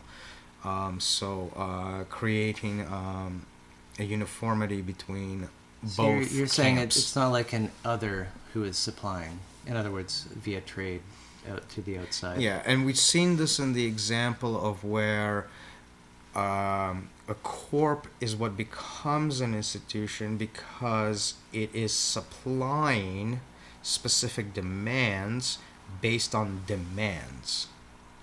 So you see that interaction happening already, in which a corp becomes the institution. So institution and corp are not separate entities in the mix. It's just which role they're playing in what interaction they're playing. It's kind of like In the dynamic. kind of sides, if you will. Right. This is the agility of that economic. The agility is really in taking on different roles based on supply and demand as the situation calls for it. So we have the complicated picture is we have the original demand. We have a corporation. Yeah. set to supply for that demand. We have an Agreeing to institution. supply. We have an institution that facilitates this supply, this interaction to begin with. So that's what. When a corporation agrees to supply something, this is where you have your institution forming. But then that institution's responsibility is to supply the very same corporation. So this is how it behaves as a With corporation. formal demand. No, Or what? with the skills Okay. for which in this the now cycle. other corporation is now demanding as its own thing. So this thing is now taking its demand Right. and becomes a corporation to supply That's it. an interesting connection. It's like the concrete of the portion. Like the skills to do it, to actually get it done, is Mhm. related to demand itself, right? Which is being facilitated. You want that, right? It's all the same. To take in the soundbite of demand, you know, someone wants something, needs something, And and we're then to doing- translate that to what actually needs to be done, carried out, to supply that is Mhm. is a field of study and expertise, skill, etc.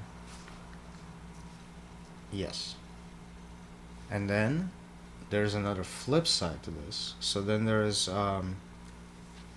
you, the lazy hobo.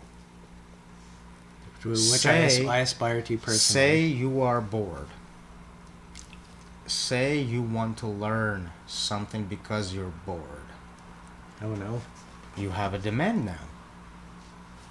This self-same institution, or some affiliation thereof, sees demand, is tasked with supplying you with corp that provides the training. I want to say something training. interesting to this, if I may, please. In Iceland, I heard it was probably like some like mainstream media article, whatever, but it's like their teenage cohorts, whatever demographics, were drinking a lot, drugs, drinking. Let's say 15 years ago, they made a change 10 years ago, which was like so it's like students going through school, you can choose to like learn about any extracurricular activity you want, almost like there's like archery or like this sport, like any sport, all kinds of things you want to get good at it. Technical stuff. There will be people to train you, and you can just choose, I want to do that, and then you're like in it for free, and that's to your, whatever, how many years. Let's say they give 4 years of training in any, like, expert level training, right? And they found that this is hitting the right notes. Yeah. The drinking of the population, of the young population, just is down to like 5% now, up from like 45, right? Over that 10-year period, because people have things to do which they enjoy, which they love. It kind of like, it gives a satisfaction, right? Laziness is actually a myth. Right. Laziness. We got 5 minutes, by the way. Laziness is actually a response to meaningless activity. Right. All your options seem meaningless, right? So you don't want to do any of them. Correct. When activity is for the self, this is also why I kept mentioning doing the whole primitive stuff. Like, if you sit there for like 8 hours or whatever grinding your own axe, and you have that axe in your hand, this is not something you just like went out to like paid a few bucks for and everybody else has it's completely different. This is something with your name on it, and you know that, you feel it, you only that, absolutely own it. This points to that layering and connection directly with the complex adaptive systems of which you emerge. You're part of it, right? And you're connected. Communicated. You've communicated and connected directly to pull this artifact out, which is useful to you. But you did, like, it wouldn't have happened without instead you. of speaking to some arbitrary entity that completely please give me everything. a Fisker's axe. Where did the metal come from? Where did the plastic come from? Where did where did the resin come from? Who pressed which button to make the machine? Right. Yeah. And so all of it is gone. The primitive stuff kind of like seems like hokey or whatever, like. But the counter argument is, imagine yourself taking all of this time. But it's a meditative experience, right? That's what you it take is. all of this time, and at the end, you're holding that one thing you've carved out of nature yourself. You are in that object. Right. That's why you want to name those things. That's what people named their objects before. In proper time, we'll spin off an organization for this, like, kind of like the primitive academy, whatever it'll be called, right? And it'll be like a franchise, not franchise, but like that's kind of the idea of just how to run this type of thing where anybody can come and just if you're hungry, have food, whatever, you just, how much does a bed cost, a cot, or whatever, hammock? Franchise does imply profit. Of course. Yeah, so that's... Just so we're clear, we're not talking about profit. I don't mean in that way, but in the sense of it that it can be replicated, everybody knows how it goes, and you have the right protocols to make something healthy of it, this type of environment, right? And so that's just a hint of organization that we're talking about. Maybe got like 2 minutes. I'll use those 2 minutes, if you don't mind, to drop the hint of the century. Where the fuck is the original circle picture? Circle picture with the box around it. Yeah. Oh, well, there we go. It's got to be there. It's got to be one of them. Yep. Oh, very good. Shit, I forgot what I was going to say. Happens every time. It's organizational structure, creating not a franchise, Oh, building out the guild. I did remember. So, I